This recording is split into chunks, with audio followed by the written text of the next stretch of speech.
All right, dude. Well, welcome to the podcast. Appreciate it. Thanks for having me. For sure, man. Something new. Yeah, I mean, so I was talking to someone yesterday. I do some freelance marketing work now for people, and I was talking to them about podcasting, and they're like, I don't know, it doesn't seem like there's a lot of people that really listen to those or whatever. And I'm like, what are you talking about? Like, This is a massively growing genre of entertainment, and I think it's something like 60% of people.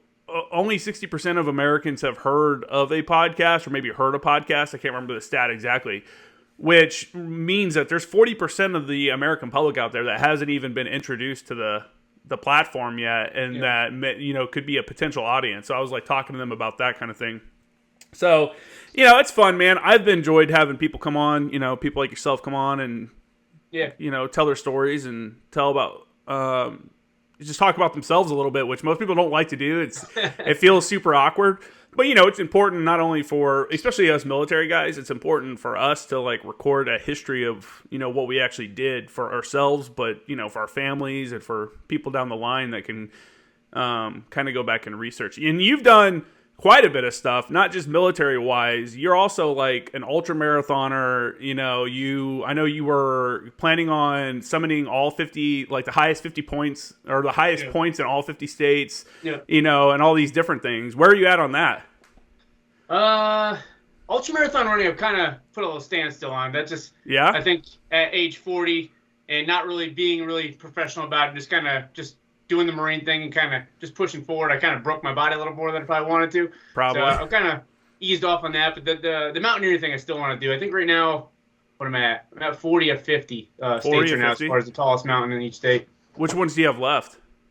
I got Alaska, Hawaii, Washington, Montana.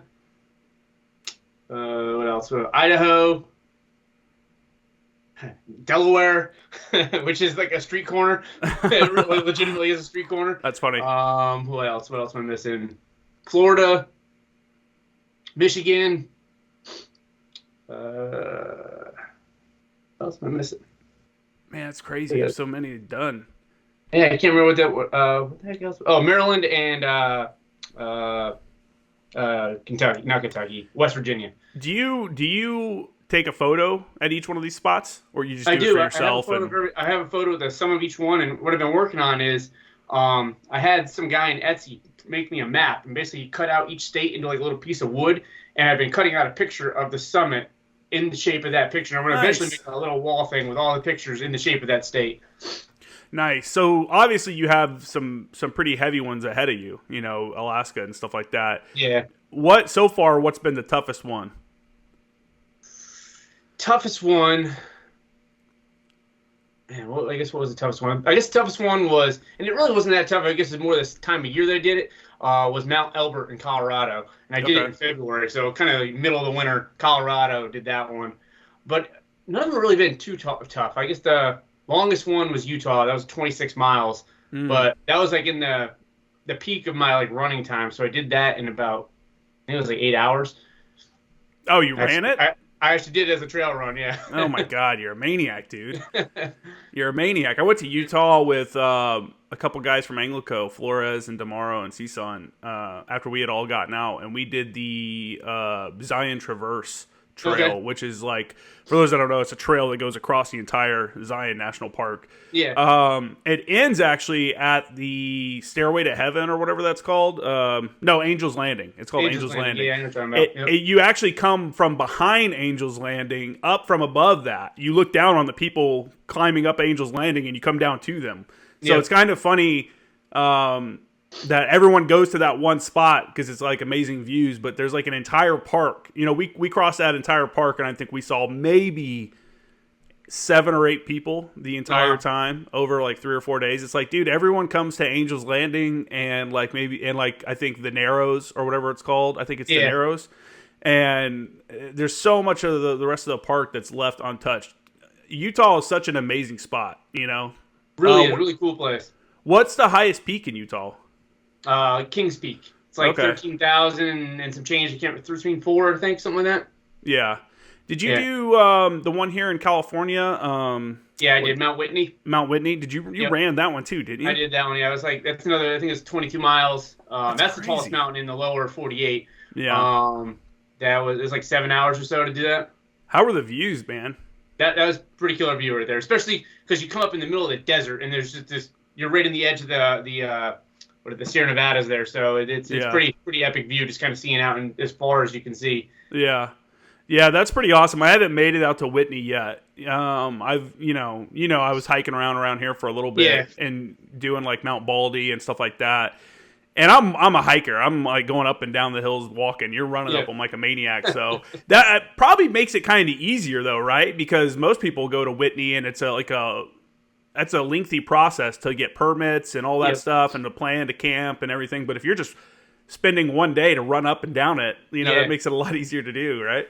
Whitney's kind of the weird one in that you got to get a permit to do it, like you said. I was fortunate enough that I called the day prior to I forget what the forest ranger station is there, but I was like, hey, I just want to go do it for the day. I don't want to do it overnight. You got any openings? And I guess somebody had just canceled, so I was able to grab that thing right in the spot and have a permit for the next day. Because a lot of times people go through a lottery process and all these things, and it may take 2-3 years for you to get up the mountain. Yeah, for sure. And what you did is like the only other way to get a permit is to like either call ahead and see if someone canceled or just show up and hope someone canceled. And if they didn't, then, you got to do something else while you're there. Yeah, I think they do a good job about that in regards to they only let 100 people climb in a day. So it's never packed. That's it's nice about that. They keep otherwise that place would probably be a zoo. And they do a good job in kind of keeping it pristine the way it should be. Did you ever consider like doing the Appalachian Trail or the the Pacific Crest Trail or anything like that? I'd like to, just the time that's required. 3-4 months to do something like that. Yeah, for sure. I wouldn't be able to devote that much time to something, especially with 2 kids. Yeah, I've got an interview coming up with a guy who's a Delta guy. He was a Marine Recon guy, and then he went Delta. And then in our like introductory call, he was telling me that he had done the Appalachian Trail, and I'm like, dude, that is crazy, man. That's awesome. Like, I don't know, maybe I kind of hold that as like a super cool thing still because I grew up in Chattanooga, Tennessee, so not far from where part of the Appalachian Trail is. And when I was in Boy Scouts as a kid, I got to go out and hike on part of the a section of it and everything. But that's always been something where someone says that they've completed that. I'm like, dude, that's legit. Because that's like, what is it, like 1,200 miles or maybe 2,000 miles? I think it's 2,100 miles. 2,100 miles, yeah. I think something like that, yeah. Man, that's insane.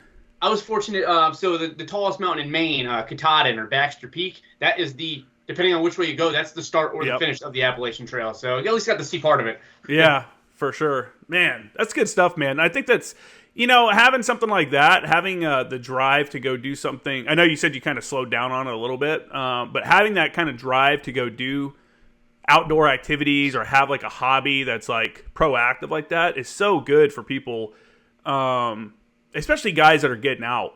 So many guys get out of the military. You recently retired, and we could talk about that. But so many guys get out of the military, and it's like they've lost their way because I've tried to explain it to people. I'm like, dude, in the military, everything is literally deadly serious. In combat arms, in our jobs, you were for those that don't know, you were an FDC chief, an artillery guy by trade as well. It's a deadly serious job. Like, mistakes happen, and people could literally die. And when you move away from a job like that, to me, now I do marketing. I do freelance marketing work on a podcast. So it's like, if I don't release the podcast at 11 a.m. Or 8 a.m. Pacific on Tuesdays, like I say I'm going to, that sucks, and the people that listen may not appreciate that, but whatever. Life is still going to go on. So it's just hard to kind of like, I don't know, it's hard to take things as seriously on the outside, and I could see how people get really lost in like nothing, trying to find meaning in something. They need to have something that's meaningful in their life. And being outdoors is one of those things, man. Getting out in the wilderness and kind of, I mean, you could talk about it as well, but how awesome is it to get up in the mountains where no one else is around, it's just you, and you just, clear your head, think of stuff, like whatever.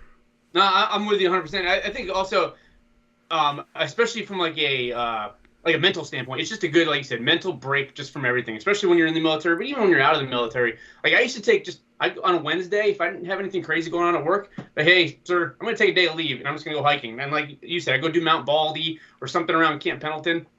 And it's just, it's a good, just like stress relief, just kind of forget about everything, go up the mountains, and all you're worrying about is left foot, right foot up the mountain, and hopefully come back down the mountain. Yeah, for sure.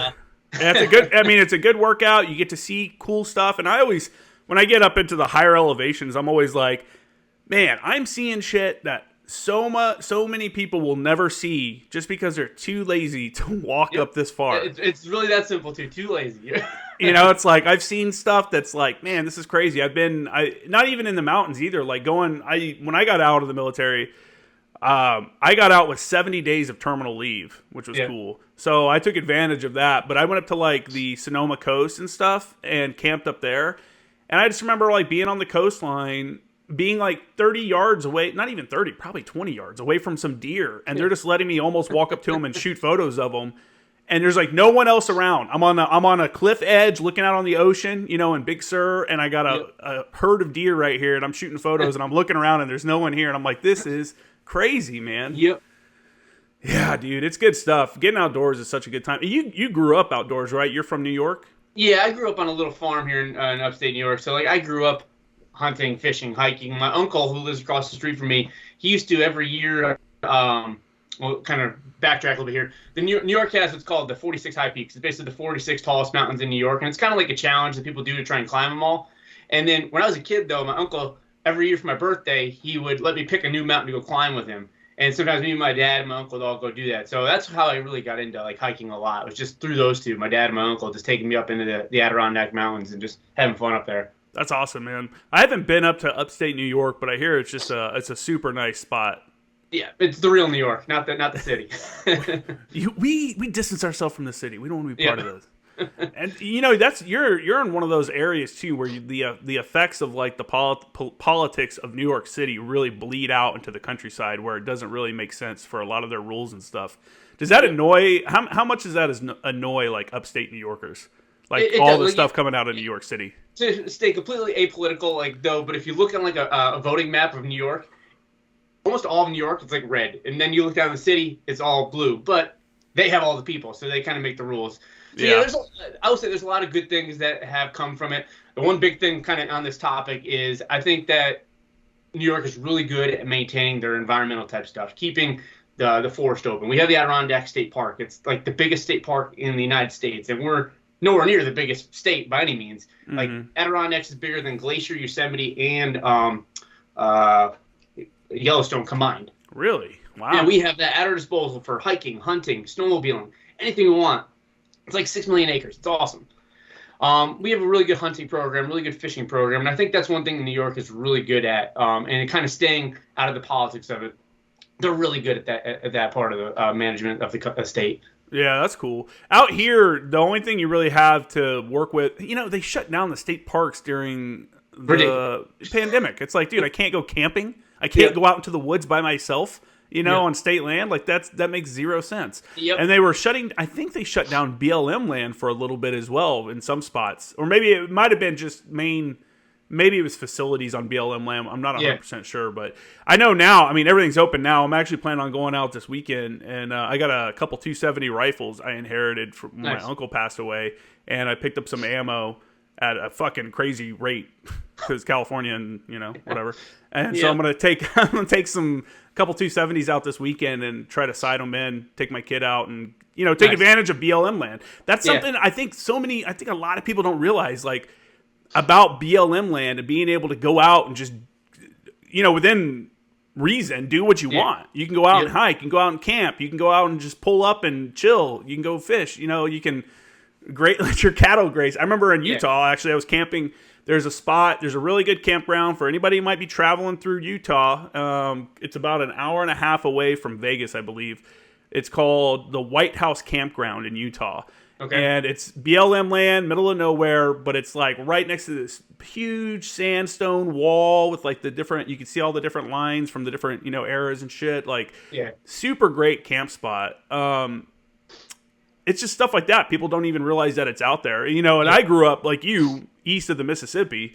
There's no BLM land east of the Mississippi. So it kind of took me a little bit to even figure out, hey, what is BLM land? What can I do with it? Yep, for sure. Yeah, it's interesting. But like I said, I was fortunate to grow up right behind our house. We have what's called Thatcher Park too. It's another couple 1,000-acre park that's just state land. You can go do whatever you want. Our property basically connects into it, so you can walk from my house. But I've been to that area as well. So I grew up kind of being used to having the freedom of movement as far as being outside and just going to do whatever I needed to do, wanted to do. Is it weird when you growing up in a place like that where you're in the country, you're hunting, you're outdoors all the time, you're kind of semi-living off the land a little bit. Is it weird when you were like in California and see the density of people and it's just insane, absolutely. Right? That was probably the worst part about just being in the military and just being in like almost like suburban life. I hate suburban life. Yeah. I love just being out in the middle of nowhere. That was like the biggest thing that I was looking forward to outside of retiring from the Marine Corps, was being able to move back onto our family property and just having no neighbors other than my family. Yeah. Not having to worry about it. Yeah, because being so close. When I was in North Carolina on the base housing there, when I was in Oklahoma on the base housing there, and then California, it's like, screw this. This is ridiculous. Just dealing with everybody's problems, like the MPs or somebody showing up at somebody's house. Like, I don't want to deal with that every day. Yeah, when I was at base housing, I'll say at Camp Lejeune, there's a lot of bad stuff about base housing right now, going around mold and, people aren't being treated well and whatever. I'll admit, when I was in base housing, I actually didn't have a bad time. I moved in as a private for PFC. I think I moved into my house at PFC. It was a brand new house. They were just building brand new houses on Tarawa Terrace at the time. So I got a brand new house, and when I moved out, they were going to charge me for the carpet. I remember they were like, hey, you have to pay prorate for the carpet because it was used. And I'm like, what are you talking about? What's the lifespan of the carpet? And they're like 5 years or something like that. And I'm like, I've been here for 7. And they didn't have their records were fucked up because I was actually there before it went privatized. So they're like, oh shit. So, I moved out of my house after 7 years, didn't owe anything. And while I lived there, it was like, if you need anything, you can literally call maintenance and they come. Yep. Like even if I wanted to have them come change a light bulb, if I was that lazy, they would come and do that. So there's a lot of hate towards base housing, but honestly, my experiences with it were pretty good. My neighborhoods that I lived in were pretty good. There was some weird shit every once in a while, but nothing more than, I live in fucking the city in San Diego, so I'm seeing some crazy shit now. Yeah. Nothing compared to what's on base. Yeah. I'm sure I agree with you on that. The base housing, actually living in base housing wasn't the issue. Like the house was always nice. I never had any issue with the house. It was just the surrounding areas, just being so close to people was more. I was never used to it, and still 20 years later still wasn't used to it. Yeah, it's definitely dense, especially when you come out to Pendleton and you leave. If you leave the gates of Pendleton, you're in this. You're in. Yep. It's weird because in Indiana, it's like, hey, I'm going to go to this town. Like I'm from, I lived in Lafayette. If I'm going to go to Logansport, there's nothing between Lafayette and Logansport but farms, occasional houses dotting the land. Here, when you're like, hey, I'm going to go to I'm going to go to La Mesa from San Diego. It's nothing. The houses never end. You would never know that San Diego ended and La Mesa began unless there was a sign. It's definitely a weird environment. But I did the high point of Indiana. It's called Hoosier Hill, and it legitimately is just some farmer's backyard. Oh, really? Yeah, it's that's hilarious. Little sectioned off area. In a little tree line, and that's all it is, just a little rock in the middle of farmer's field. That's funny. There's definitely not very much elevation in Indiana. No, there's some hills in southern Indiana because you start rolling into the edge of the Appalachians and stuff like that because when you get closer to Kentucky. But Indiana, for outdoor stuff, it kind of sucks because it gets so cold in the wintertime. Like right now, it's probably in the 10s or 20s there. Yeah. But it doesn't get cold enough where it's frozen or snowy all the time. So it's not like Minnesota where, hey, once it's wintertime, well, now we can go out and ice skate and we can play hockey and shit like that. It gets just cold enough to piss you off, but not cold enough where you can go. Like one of my buddies yesterday was talking about. Someone said he should get a snowmobile or snow machine, whatever you want to call them. Yep. And he was like, why? I'll use it once, maybe twice a year. It's like literally once or maybe twice a year. Just don't get enough snow. Yeah, Indiana's just not there for that stuff, man. It kind of sucks. So anyway, let's back up. So when did you decide to join the military? Was the Marine Corps your first choice, and why was it your first choice? It was. I had always. There's a picture of me when I was like, I don't know, 8 or 10 or something like that. And I didn't have a family that was in the military background, so it was just something that was new to me. But I had a picture of me when I was a kid with a Marine Corps red T-shirt and like camouflage fatigues. Like I always wanted to do the military at some point in time. And then graduated high school. I hated school, but I tried to go college route. I did that for about a year. It wasn't my thing. So then I just started working for a little bit, and then that was right when 9/11 happened. And I was like, you know what? And that was kind of like my entrance in the Marine Corps. Right after 9/11, me and a couple friends of mine, we all went to the recruiter here in Albany and talked to him. And one buddy of mine ended up going to the Army instead of the Marines. And then myself and my other buddy ended up going to the Marines. And I actually ended up enlisting January of 2002. Did you enlist for artillery? I didn't. I enlisted. Well, I didn't really know what it was at first. I talked to the recruiter. My recruiter was like an admin guy, and I was just told him I just wanted to do something fun. I didn't really know what it was. So he was going through, and he talked a little bit of artillery, and there's a bonus for artillery. So I was like, you know what? Let's go ahead and do that. Oh yeah. And yeah. Did you think like, hey, I'm going to be a gun crew member though? Did you realize that you were signing up to be the FDC, Fire Direction Control? I had no idea what I was getting myself into. He showed me a video of a howitzer shooting off, and that looked pretty cool. You're like, that looks sick. And then I went to FDC school, and I was like, wow, there's a lot of math. I don't like math. And in retrospect, though, would you do it all again, or would you rather be a crew member, a cannon crew member? No, absolutely.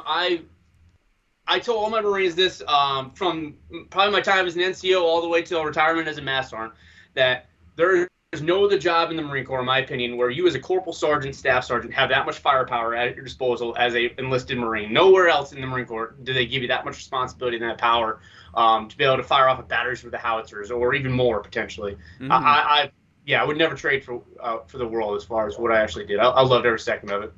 At what rank in the FDC? So, for those that don't know, you came in, you became I don't know, you want to go ahead and explain your MOS and kind of the route? It starts out as a Marine Fire Direction Control Marine, Fire Direction Controlman.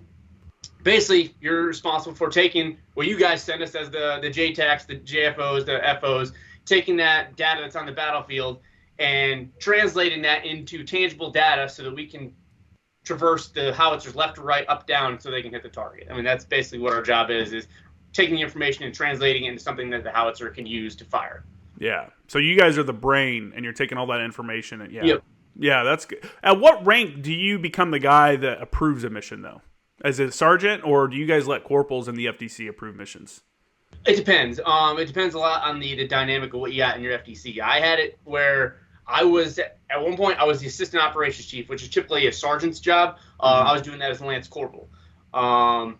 But sometimes you got corporals, you got sergeants. There just was nobody else. I was the senior guy in the FDC outside of the sergeant and outside of the staff sergeant. So I was able to take on that responsibility. But you need to be certified to do it, kind of like similar to like the JFO, hitting all your codes and getting qualified and all that stuff. Mm-hmm. We have to take our safety test that gives us the qualification to actually shoot the howitzers live fire. Yeah. Now you guys with the FDC and everything, you guys are obviously translating all that information and sending it out. Is that all you do, or do you ever get pulled to, do something outside of that within the artillery, like within the battery position? No, typically that's kind of our sole responsibility, just because it's so technical, it's so specialized. You can't, not that I could do it either way, in a reverse way, but you couldn't just take an OIF 11, a cannoneer, and bring that Marine into the FDC and say, hey, do this right now. Just like I couldn't just hop on a howitzer and just fire that thing. I wouldn't know what I was doing either. Yeah, it's really specialized. So we kind of do sit in that one area as the 0844s, the Fire Direction Control Marines, and just get really good at doing that. Yeah. Yeah, it's like one big fire support machine. You have those forward observers on one end calling back data, you guys receiving the data, translating that data into information for the gun, sending that to the gun line, and then they apply that data to their guns to shoot.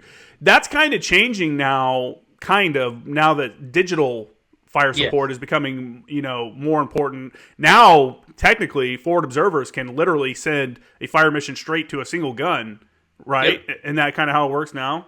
Yeah, absolutely. Yeah, it's getting to that point. It's really what they think the battlefield is going to look like in the years on. That you don't necessarily need an FDC. Where I can see that being some issues, though, and it just takes a little more education on both the cannoneer side and the forward observer side, is one of the big things the Fire Direction Center does, mainly the fire direction officer, the lieutenant that's in there, is how to tactically attack that mission, not necessarily tactically. My job was always technical type stuff, but the lieutenant there, her job is to make sure that you're getting what you need to destroy that target. So maybe the FO doesn't know exactly what kind of shell and fuse combination is needed to destroy the target. Maybe the cannoneer doesn't. That's where the FDC really comes into play a lot too, is making sure that you're getting the right effects that you want on that target. Yeah, exactly. So you guys are, because for those that don't know, I mean, artillery is a logistics nightmare. So not only are you translating data from the observer to the gun so that they can fire accurately, but you're also having to maintain counts of different rounds. Like, hey, how much white phosphorus do we have left? How much high explosives do we have left? What can we apply to this mission? Do we have enough to even, fulfill the mission that's being requested? How much of that gets forgotten by people outside of the MOS? They're like, they don't realize you're doing all this other stuff too. It's not just like, hey, that's approved. Yeah, that's a good point. Especially on the infantry side, sometimes they'll ask for hey, we want this many rounds on a target over a duration of 10, 15, 20 minutes. It's like, I can do that, but after this 20 minutes, I got nothing else for you because we used all our ammunition on this mission. So it's just making sure they understand that, yeah. And that goes into a lot of the planning process too, and making sure that the artillery liaisons there and everybody understands what we're talking about, so they can brief the infantry Marines and make sure they know, hey, expectations up front, basically. This is what we can do for you, but if we do this, you're not going to get this, you're not going to get this, that, and this. Yeah, for sure. Yeah, that's why good fire support planners are key. And, It's crazy. Sometimes you hear people have conversations and you're like, dude, you have zero idea how fire support works. Like you're saying, like having an extended timeline where 1,000 rounds are getting shot. It's like, bro, this isn't a rifle. We can't just carry 20,000 rounds with us all the time. There's a limited capacity in not only carrying it and transport, bringing it forward and stuff like that, like supplies in the rear, bringing it up. And how dangerous is that in a combat zone? Now you got to risk bringing vehicles up that could get hit by artillery or enemy fighters. It's definitely an interesting thing. But another cool thing about your MOS is you don't just stay in artillery. As a 0844, as the FDC chief, you move over into the infantry with the mortar section, correct? Yep. Yeah. So kind of just a little back on that as well. Like, I'm a 0844 fire direction, but we all feed into the 0848 Field Artillery Operations Chief MOS. So that consists of not just the fire direction control Marines like I was, but also the counter battery radar operators, the survey Marines, or the central support Marines. We all feed into that one MOS. So there's definitely some learning curves when it comes to that. But yeah, once we hit 0848 staff sergeant and typically gunny, then you go over to the 81 millimeter mortar platoon in the infantry weapons company, and you become the platoon sergeant there. So that was also a big learning curve for myself, hopping in from artillery, all of a sudden I'm basically an infantry platoon sergeant. That's what I was. That's what we did. What is the reasoning behind that? Why doesn't the infantry bring their own, chief up to run the section? I think it goes back to the technical versus tactical. Like, they know how to operate their mortars. They can do all that stuff. They know FDC. I just think that we have a further grasp of fire direction and how it comes into play big picture. And we are able to inject ourselves into that a little more. What we also know a little bit more about is artillery logistics, just because we deal with all logistics basically for artillery batteries internal. And typically the battery gunny takes care of that, but we're immersed in it as well. So I think that helps bring that into a standalone platoon, because, we don't really go out and do things with other people. We do our own thing and support people. So basically we're kind of our own little battery, our own little company, and go out there and just support whatever that infantry battalion needs. Did it feel weird moving into an infantry battalion? Like, were you accepted by them? How was it when you show up as an artillery guy, you fucking poke, you show up to the infantry battalion to take over? Is it like, oh shit, here's a new guy? Or, how does that relationship kind of work? Me personally, I think I was fortunate in that I replaced a really good 0848. So they had a good taste in their mouth about 0848s going into that. And so I think my transition was easy.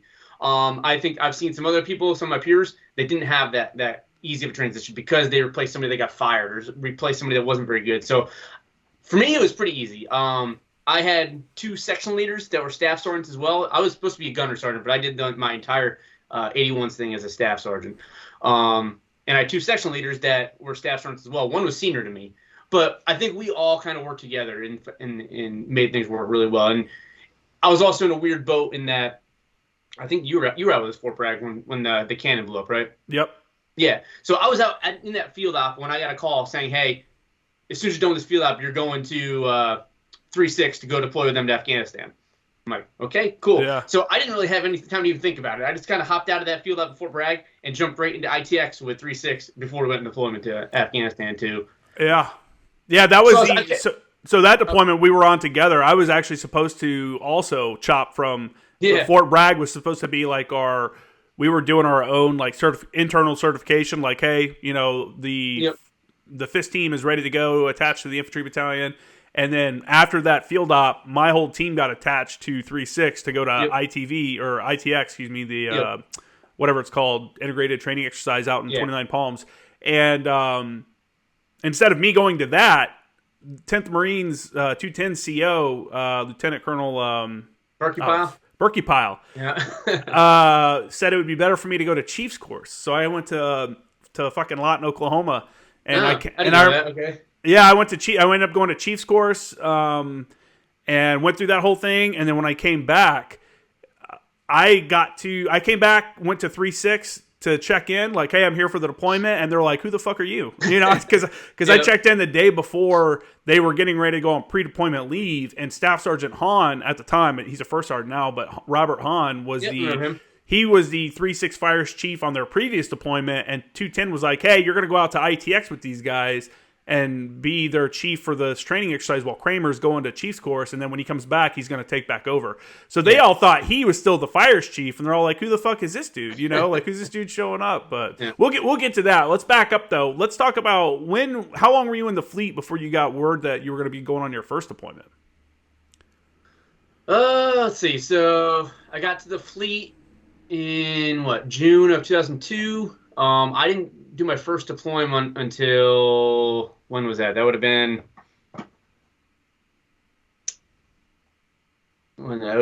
October, November 2003, and that was at Okinawa. We were all that was right when OIF first kicked off, and so my battery. I'm gonna go back again. My battery was the only battery that was on the MEU during the initial invasion of Afghanistan after 9/11. So they had literally just gotten back off deployment when I checked in, which was also a kind of a bummer. Yeah, a horrible thing, especially because at that point in time, nobody had any combat experience at all. Like, nothing had really happened, other than maybe like Kosovo and things like that. So I checked into like the only combat unit in like the Marine Corps at that point in time. Mm-hmm. So trying to check in as PFC Trumpler to that was fun. But that also kind of set the stage for us not really deploying anytime soon. Come OIF 1, the whole battalion, 310, I was in Kilo 310, was set to deploy at one point in time, but then they chopped the batteries to different battalions and to 11th Marines, and we ended up going to Okinawa instead. Were you guys on that Okinawa deployment where you were there and then found out the invasion was happening and you were supposed to be on your way back but didn't get to come back and got extended? No, we found out when OIF kicked off that we were going to Okinawa. So everybody went to OIF, and we got ready to go to Okinawa instead. That was a bummer. What a bummer, dude. Yeah. And, you know, it's crazy for people outside the military to try to think about it like that. But, dude, guys in the military want to go to the combat zone, especially when they join. You know, you joined right after September 11th, obviously. So, you know, nobody wants – I won't say nobody, but almost nobody wants to join just to sit on the bench or, you know, do training all the time or do the bullshit. Like, we want to go, not only do we want to go out and like, hey, show that we know what we're doing. Like, hey, I can do this job or I can't, you know, whatever. But life deployed is so much more simple than life in garrison. There's no change of command ceremonies. There's no Friday company runs. There's no, you know, it's like when you're deployed, for the most part, it's get up, go to work, you know, do whatever your job is to do there, be it a foot patrol through Sangin or check off supplies at Leatherneck or whatever it is your job is to do. You know, you take care of it, and then you're done for the day, and then you do it again the next day. And you're not worried about all the little bullshit that comes up in garrison. Hey, Lance Corporal so-and-so got in trouble this weekend. Why didn't you take care of it? You know, absolutely. I think you nailed it, too. Yeah, people don't want to do all that training and not do anything with that training. You want to be able to test yourself. You want to be able to see what you're able to do and what your Marines are able to do. And I think it also goes back to building your own credibility too for later on in your time, especially if you become an NCO, staff NCO, officer, whatever you are. if you're that staff SEAL that's never had any combat experience, whether or not they're right or wrong, you don't always have the same credibility as the person who's got some combat or deployment experience, because they see that on your chest. It means nothing, but in the same time, people, junior Marines especially, will see that and be like, wow, that guy did something, and I can trust him because he's done something. Yeah, he's been there. Yeah. The military is one of those weird jobs where occasionally you wear your resume on your chest and everybody kind of knows, you know. And I remember going on my second MU. This is my 5th deployment, and this is my last deployment. And there was a gunny on the deployment, or there was a gunny at the MU. I'm not sure if he deployed with us or not, but we had to wear chucks one day. And this dude had 3 or 4 ribbons. I was like, what, dude? Like, this is in 2017. I'm like, I could get it maybe. You know, I know people that did their time and didn't get to deploy and stuff like that. But if you're a gunny and you've been in that long, I mean, I don't know. It kind of, to me, it's like, what have you been doing, bro? Like, there's IAs out there. There's other stuff. Maybe it didn't work out for you. But I'm definitely not going to trust that guy. Like, how can you, you're right. How can you as a junior Marine looking at this dude in uniform and go, hey, this dude's never even deployed. I can tell. He's got almost the same ribbons I do. How can I go to him for guidance on how things are supposed to be when he doesn't even know how things are supposed to be? Yeah. You know? Yep. Yeah, dude, that's tough. It's I don't know. It's a weird world where those of us that have gone and, you know, done the deployments and done the combat, we're like, it's not a big deal. Like, it's not necessarily something you want to go do. You know, it gets old at a point. But you can't ever explain that to somebody that hasn't done it, because we have the luxury of having, you know, checked that box. So I don't know. It's a weird thing. Were you what was training in Okinawa like for you guys? Because for those that don't know, when you go to Okinawa, you can't really shoot, right? When you're on Okinawa Island. Yeah, you couldn't shoot at all on the island. So training on the island was few and far between. It was more just kind of just doing like internal section training in our little shops and stuff that we had. We were fortunate enough to go to mainland Japan, and we shot on Camp Fuji.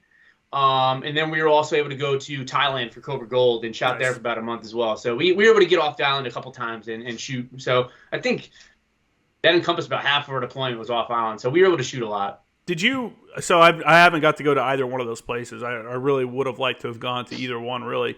When you went to Fuji to shoot, and for those that don't know, the firing range, when they're shooting, you're literally staring at the mountain in the background. Mount Fuji is like right there. It looks like you're at the base of it almost. A lot of guys take an opportunity while they're there to hike that. Did you take that opportunity? Not that deployment. I was the typical young dumb Marine that all I want to do on their free time was go to the E Club and drink, and go out in town and drink and stuff like that. And wasted a lot of time my first deployment not doing things like that. So second time around, when I was with 3-6, we went to Okinawa, and I was able to climb the mountain the second time when a little smarter in the head. How was it? How was that climbing up Mount Fuji? It was pretty cool. It's hard. It's like imagine climbing a mountain that's just full of ash. So basically just walking up ash the entire way. 2 steps forward, 1 step back the entire way. Yeah, we did one of the harder trails going up there. It's called the Gatemba Fuji Trail, I think it was called, some of that. And it was like 7 miles and like 7,000 feet of elevation gain in 7 miles. So it was steep from start to finish. That's awesome. And one thing that's really cool about climbing Mount Fuji is a lot of people get those climbing poles, and there's people along the way that mark it, that verifies that you actually made it to that different spot, correct? Yeah, well, we did it off season, so I don't think we were supposed to be up on the mountain. So it was just me and a couple of the Marines that I worked with. We just went up there and did it. So we didn't get any sticks or anything of that, but yeah. I remember when I got to the fleet, there was a kid that lived in the barracks with us, and he had one of those climbing sticks in his wall locker. And the command was like, hey, that's considered a weapon. You have to get rid of it. And they made him like throw it away or ship it home or something like that, because they're like, a corporal and below can't have this stick in their room. Yeah. And I'm like, dude, even at the beginning, like early age of me being in the military, I'm like, that's fucked up. You know, like that dude earned that by climbing up a fucking mountain. You're going to tell him it's a weapon and make him throw it away? Memory for the rest of his life. Show his kids, grandkids, stuff like that. Hey, I climbed this mountain in a foreign country, and you make it throw it away. That's the stupidity of the Marine Corps that a lot of people like get tired of. It's like, dude, some moron makes a decision like that, and there's no way for me to fight back. I either have to listen to him or what. You know, it's like I can't not. So it's that's just so frustrating to hear when I hear stuff like that. Yeah. Yeah. How was Thailand? I've never been to Thailand, so everybody says it's crazy. we got to shoot with the Thai Marines. It was really interesting to see how they did things versus how we did things. Mm-hmm. I guess the best way to compare how we shot artillery versus how they shot artillery is obviously we did it more combat oriented, fast as we can, and stuff like that. How they did things was very, very ceremonial in process. Like it just seemed like it was very step action, like something you'd see at like a ceremony, like for lack of a better word. Yeah, It was just really strange to kind of watch that. Yeah. Yeah, that's I've noticed that with working with some foreign forces also. It's like, dude, this isn't a dog and pony show. Like we're doing this for real now. You know, like this isn't like let's make it as efficient as possible. I also noticed that we normally take safety a lot more seriously than in a lot of other nations. Did you notice that while you're in Thailand as well? That we take safety more serious? Yeah. I don't know. To me it just seemed like everything's supposed to have a check, and we do too, but everything had like a triple check what they were doing. It just seemed very, very slow in the process. Okay. Well, that's good, I guess. I mean, that's better than like, I think I want to say it is in not Singapore. What's the name of that island? I'm trying to think of, I had someone on who was talking about one of the ranges they went to, and there's literally civilians in the bombing range, in the impact area, that are like staying in bunkers almost, waiting for the rounds to impact so they can go out and get the scrap metal before anybody else can. And it's like, and the military, Philippines. And the Philippines, and the Filipino military is like, oh, well, like if they get killed, that's their fault. And the U.S. military is like, hey, bro, we're not shooting until you get these people off the impact area. Well, it's funny, because I mean, that happens in California too at 21 Palms. Yeah, scrappers out there. It's funny, just in my retirement process, going through my medical records, backtracking everything, make sure everything that I got that's ever happened to me is all documented, all that stuff. I was going back to 2004 when I was in Thailand, and I completely forgot about this, but while I was in Thailand, I came down with strep throat, like really, really bad strep throat, and I was out of commission for a couple of days. We didn't really have much medical support there because it was just our battery basically there. So my corpsman, he talked with the Thai military corpsman so that to see if we could figure out something, and they ended up taking me to a Thai hospital. So going through the whole process, you're trying to get me a little bit better, and the Thai hospital recommended some medicine. Doc took it, brought it back to me, gave it to me. I took it, and it made me instantly better, but it made me, for lack of better words, high as fuck. And I was like, what the hell is going on? Like, this is ridiculous. Turns out, this medicine that they gave me was opium. Oh, good. Yeah, so I had this in my medical record 17 odd years later, basically saying that I took opium just so that I wouldn't pop on a piss test and get in trouble for it, because that's what I was given. So like, here's your opium pipe. Go ahead and lay down here. Put your head on this pillow and just puff away till you feel better. Yep. Good times. God, man, that's funny. So you did a second deployment. I again, we deployed together with 3-6. I didn't realize you had done a second deployment with 3-6. You went to Oki with them as well? I did, yeah. So I've deployed what? I deployed twice with Kilo 310, once to Okinawa, once to Iraq. Then I was with 10th Marines, counter battery radar platoon, deployed to them once. Deployed with on an IA team in Iraq for a year doing military advisor. And then 3-6 to Afghanistan, and then Okinawa 3-6. When you went to Iraq with Kilo 310, were you guys going as a firing battery or provisional infantry? Because that was a huge mission for the artillery community for a long time.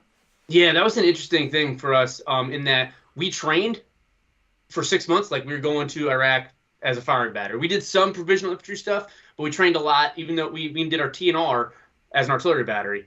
And we get to Iraq, and we didn't touch a howitzer. We were provisional infantry the entire time on the border of Jordan and Syria. And what was the mission there for you guys? Like, what you want to explain? Like, is there any difference between what a provisional infantry unit does compared to an actual infantry unit? Yeah, I think we're just a less proficient infantry platoon, basically. We can bumble through this a little bit. We could do what an infantry platoon could do, but we basically did what they did. Every Marine's a rifleman. Yeah, exactly. That basically. But our mission was so at the port of entry at Jordan and the port of entry for Syria and Iraq, all the logistic convoys basically for Western Iraq came through those two places. So our job was holding security at those two ports of entry in cooperation with the Iraqi port of entry police as well. And then we kind of just did patrols in that area, patrols up and down the borders and up and down the two MSRs, MSR Mobile and MSR Michigan right there, and just making sure that everything was safe for the inbound and outbound convoys. What year was this? 2005. That's a pretty hot time to be there. Was there anything going on? What's that? Was there anything going on while you were there? Yeah, lots of IEDs, just because of the nature of what was going through there. It was never really big, never direct fire, any sort of that. It was a lot of IEDs though, and that's what hit us a few times. And then to the north of us, our other platoon, they had some vehicle-borne IEDs up there and some regular IEDs. Man, it's fucking IEDs, dude. Yeah. You know, that'll piss you off every time. Yeah. When you went to Afghanistan also, I've talked to a few people and they've kind of said this. Did you notice Afghanistan having more IEDs than Iraq? So what the conventional wisdom I've been told is that Iraq had bigger, stronger IEDs. Afghanistan had way more, but they're all homemade, so they're, obviously not as good. Yeah, just in my deployments to Iraq versus Afghanistan, it was like the I don't know what you want to call it, like the Macy's version of an IED versus the Wish version of an IED in Afghanistan. Like they pressure plates, very simple things, not much damage. Whereas in Iraq, I mean, some of those things were like, we lost 2 Marines that completely destroyed a 7-ton, like a big 7-ton, based off an IED. Yeah. So yeah, you see that type of stuff, and it's just like, just very, very simple in Afghanistan, way more highly complex in Iraq, just because. A 7-ton, I mean, that's always like one of those vehicles where I'm like, well, if I was going to get blown up, like a 7-ton might not be a bad one because it's so high up off the ground, so much armor on it. Yep. The TTP that they were using for us out there was just the simple IED, but they were strapping cans or jugs of benzene fuel to them as well, and that was basically just igniting the trucks on fire. So I don't if it was just the IED, I think those Marines probably would have been okay, but just because of the fire, they couldn't get out of the truck. God, yeah, dude, it was a really shitty day. Oh, I bet, dude. That's horrible, man. Yeah, dude. Were you guys bummed? Was the unit bummed that you weren't like shooting any artillery, that you got stuck doing this provisional infantry, or was it kind of like, oh man, I'm kind of glad we're doing this? Yeah, I mean, it was different. It was fun for me. I was a sergeant at the time, and I got a squad, so that was really cool for me. Just kind of having that leadership ability to kind of go take my squad out. They were small squads though. We had like 7 or 8 Marines, and that was it. And we patrolled all over the place, like 2-3 hours away sometimes with 7-8 of us. Mm-hmm. So yeah, in that regard, it was really fun because I got a ton of leadership experience out of it. But it would also been nice to do my own job. And that's something that's funny. That, like, in 20 years in the Marine Corps, I never shot a single artillery round in combat ever. I did everything else but my own job. That's funny. How old were you when you went to Iraq? First time around, I would have been 24. 24 years old. Imagine giving a 24-year-old the amount of responsibility that you had, where you're taking a group of dudes and just wandering around a combat zone, waiting to see if something happened. Like here in the States, a lot of people look down on like 24-year-olds. They're new college graduates. They're pretty young. It's like these are still kids, like barely know anything. And in the military, if you're not an idiot. You start getting like responsibilities, and like people, the expectation is that you're going to be able to take care of these different things at a pretty young age, Yep. Again, that's why I say, at the beginning, when people get out, it's hard to take a lot of stuff seriously because you're like, everything over here was really serious. Like, this is serious. This, whatever, man. It all seems like a bunch of noise and bullshit to me. Yep. I don't know. I've definitely been guilty of that. I've noticed myself just since I've been out, is just things that some people may think are a little more emergency. I'm just like, it's going to be okay. Yeah, just let it pass, man. Yeah. Like, time's going to keep marching on. Like, whatever that is not a big deal. We're still going to wake up tomorrow and do our thing. Yep. Man, yeah, Iraq, what an interesting place. So you went back a second time? Yeah, I've been to Iraq 3 times total. 3 times, okay. Yeah. What was your second deployment there like? The second deployment was a different one too. That was with counter battery radar platoon. We operated a system called the GCFS, with the ground counter fire system. Basically, what it was a system of microphones that you put along the battlefield. And what it did was, whenever it heard something go off, like an explosion, it triangulated the sound and gave you a point of origin of where it happened from. And what that was supposed to do was, if an enemy mortar team shot mortars, it would triangulate the sound, find out where it's at, and we could send somebody to that area to try and stop them. What it ended up actually being more useful for in our AO, though, and I was in the Habanilla at the time, was that it was a super early warning indicator whenever I worked halfway through 3.2 and halfway through 3.6's deployment. Whenever they get hit with IEDs, we could tell almost instantly that it happened, because we would get a detection of an explosion on an MSR Michigan, and hey, I'd let the COC know that immediately, and they could radio over to find out whoever was in that AO, and it basically gave them a heads up that something happened before they were even going to call in and send a 9-line or send whatever's going on. Yeah, that's cool. Yeah, that helps for sure. It's interesting. Something completely different.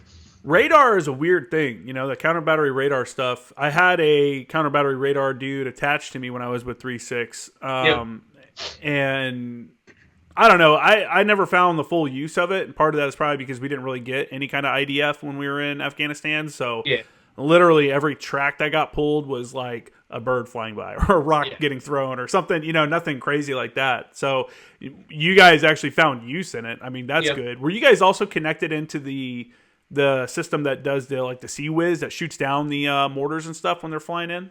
What we did was, but we weren't. My specific team wasn't, but some of the teams are.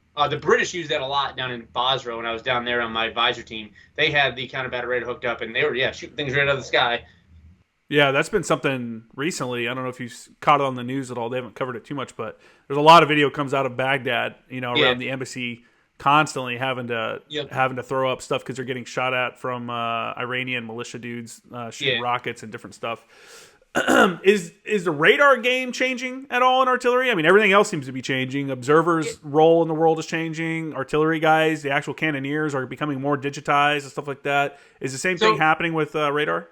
Yeah, going back to what you were saying too about like how the radar really wasn't employed that great. I think a lot of that radar, the counter battery radar systems are super accurate. They can pinpoint things. The problem was that our ROEs kind of stopped them from working how they're supposed to, because we would get a track, and we would know it probably was a track, but we needed to confirm that it was a track by some sort of eyes or ears saying, hey, I heard an impact or I heard a shot in that AO. So we had to, as soon as we got a track, they'd have to call into whatever AO that was in there, try and get a hold of them, find out if they heard anything. And all these minutes are going by, whereas in a conventional war, as soon as the thing pops off when we know it's in the enemy area, we're just going to shoot back at them. So it's the difference between seconds and 4 or 5 minutes in Iraq and Afghanistan, where it just wasn't really useful, because they'd be using little mortars in the back of a pickup, they drop a few and take off, and there's no point shooting that back at them at that point in time. Yeah, for sure. So exactly. So if people don't understand what we're talking about, the radar picks up the actual round. Like you had the ones that you had, the acoustic setup where it could pick up the explosion, but there's also ones that pick up the round flying through the air, and it traces the trajectory of it and like predicts where it's going to land, but it also predicts where it came from. And then with that, back in the day, like let's say Vietnam or maybe Gulf War, they would have just shot at whatever that grid was that the computer produced. Like, hey, this is where it came from. All right, shoot at that spot. Now, because of ROEs and our concern for civilian casualties and stuff like that, a lot of commanders won't fire back unless they get eyes on that spot. They can see they have a drone overhead that goes, nope, they're in a pickup truck and they just pulled away, or hey, there's a whole team sitting there, or whatever. Yeah. It's tough, man. It's it's that fine line between where you're trying to enable mission accomplishment, as quickly as possible, but you're also trying to look out for the civilians in those areas, because the reality is it's not like they can just pick up and move. Like if I'm in all of Afghanistan was, there's combat operations happening all over Afghanistan. All the families in Afghanistan can't just pick up and leave. So it's like a reality that you're like in the civilian populace, and if you kill them, you're just making more enemies and and stuff like that. So it's a tough call, man. And I think a lot of times we got it wrong on both either being too aggressive sometimes and being too passive sometimes. What are your thoughts? Yeah, definitely. The fire support team that I worked with in 3.2 and 3.6 there in Habanilla, it was a mixed Marine Army team. The fire support coordinator and the fire support chief, they're both Army. They were Army staff sergeant and Army captain, and they were not scared to shoot. Oh, really? We had a platoon, I think it was a platoon of paladins on base with us, and they were not scared to shoot at all. That's cool. They're all about it, huh? It's all about who the commanding officer is, whoever the approval authority is and what he's willing to let happen. When I was an advisor, and I've talked about it multiple times on the podcast, when I was an advisor in 2013, we would get in contact, and I'd call back for either some kind of fire support or request air, and we would get denied. If I pass up a 9 line to strike a target, if someone's actively shooting at us, they would deny us, because they said that we should be able to take care of it with the weapons we have organically between us and the Afghans, or hey, we can't strike that because it's considered a compound. And one time in particular was a dude sitting up against a mud wall. It was just literally a mud wall in the field, and he was shooting at us. But that was considered a compound because it's a structure, and they couldn't strike it. And I'm like, this is fucking stupid, man. And that's when, the politicians and stuff can go and tout that. The generals can go and say, look at what we're doing to, help the civilian populace and stuff like that. That didn't help anybody. All that's doing is giving that dude freedom of movement to sit here and harass and attack us and kind of neuter us on our ability to come back and, make them regret that decision. Yeah, dude. I don't know, man. It's weird. What was your second deployment was counter battery radar? What was your third one to Iraq? My second trip to Iraq. Yeah, my second trip to Iraq was the counter battery radar tour. And you said the Iraqi Army advisor on your third one? Yep. So that was a staff. I just got promoted to staff sergeant then. I was the fires and effects advisor for Iraqi Army battalion. How was that? What did they actually have you do? That was a cool deployment. Just because it was, again, something completely out of the norm. We started off down in Basra. We were down southernmost portion of Iraq and basically just working with an Iraqi Army battalion. Then we got pushed back up to, it's funny, the same base I was at before, but Walid, Iraq, which is on the border of Syria and Iraq again. And we worked with the Iraqi Border Patrol for a little bit there. So just worked on securing the border there, teaching them border tactics, teaching them search tactics, how to identify fake passports, fake IDs. Again, things I've never been trained for my entire life, but we had 2 Border Patrol agents, actual U.S. Border Patrol agents, that we learned a lot from and worked side by side with them as well. That's cool. Yeah. We did that for a few months, and then we went back down to Basra again and took over the battalion again, and that's where we finished up our time there. And it was a lot of fun just because it was kind of like, again, kind of real small teams. We would only go out with like 3-4 Marines and an entire Iraqi, whatever they had at their disposal. And we had to trust them a lot. We didn't have the Marines to hold security for our own little compound. We didn't have the Marines to do anything. So we really had to basically just trust an Iraqi Army battalion, 300-400 soldiers with our lives, because there was nothing we could do with them. Yeah, for sure. How did you feel during the deployment? Did you feel like you guys were like making progress with the guys? Did it seem like they wanted you there? Like how was the overall vibe of it? Yeah, it was. They were hard workers. They cared about the area. But there was just times where they just didn't necessarily have the drive and the initiative that we would like them to have. As far as we'd have to tell them to do a lot of things if we wanted them to do it, and they would do it if we convinced them to. But if it was just left to their own devices, maybe they do it, maybe they wouldn't. They say inshallah all the time, God willing, and that was kind of the. It may happen, it may not. Whatever. Yeah, it may happen, may not. Usually if they said inshallah, it probably wasn't going to happen. When I was in Afghanistan doing the same thing, it seemed like a huge issue with corruption. We all knew it, we all saw it, we all just kept doing our thing. We'd hear it's an Afghan solution to an Afghan problem. That was one of the things that they'd say, or that Americans would say and stuff like that. And I don't know, there was a couple times it felt sketchy being around some of the Afghans. It was like, dude, this dude might kill me. This dude might be sketchy. Did you ever get that kind of feeling when you were working with these dudes? Not really. That's good. We had what? 6, I think. Yeah, 6 local national interpreters with us. They were all Iraqis, not American citizens or anything like that. And those guys were awesome. Like, to the point where at least 4 of them I still talk to this day on Facebook, stuff like that. 2 of them I helped try and get their visas, and they're actually U.S. citizens now back in the United States. That's good. But those guys, in my opinion, they kept us alive in a lot of things, because they would tell us if they thought something was up. They would give us they knew things that we didn't just by looking in the atmosphere and how things were going around in the city. Hey, maybe we don't go here. We probably don't want to go here and stuff like that, just because they knew the area way better than we did. But going also to your corruption point, and I can't remember how it was in Afghanistan, but the Iraqi military, none of them were from that area. So I don't think that the corruption was as big of a deal as it was with the Iraqi police who were from that area. They were pressured by the locals, the people with power and stuff like that. So I don't think the Iraqi army was that bad in that regard. Yeah. Well, for the Afghan army, a lot of the corruption was within the officer corps and stuff like that, where they would have, like, commanders would have, like, ghost soldiers on their rolls. You know, they'd have these fake names on their rolls just to collect paychecks. They weren't paying their soldiers. They would receive equipment that you know, the U.S. had bought for them, and then they would turn around and sell it in the bazaar, you know, shit like that. One time we had gotten into, like, a little firefight at, what was the name of that PB? I can't remember. I forgot it. We were at a patrol base, and we started getting into a firefight. You know, they'd always shoot at us from this tree line that was off to our west. Okay. And there was like a huge thing going on. Actually, there was an Afghan patrol had gone out. 6 Afghans had been killed, including the company commander. There was all this shit going on, and I was trying to get air support in. You know, I'm over here requesting air support. The Afghan first sergeant's like freaking out because his commander was killed.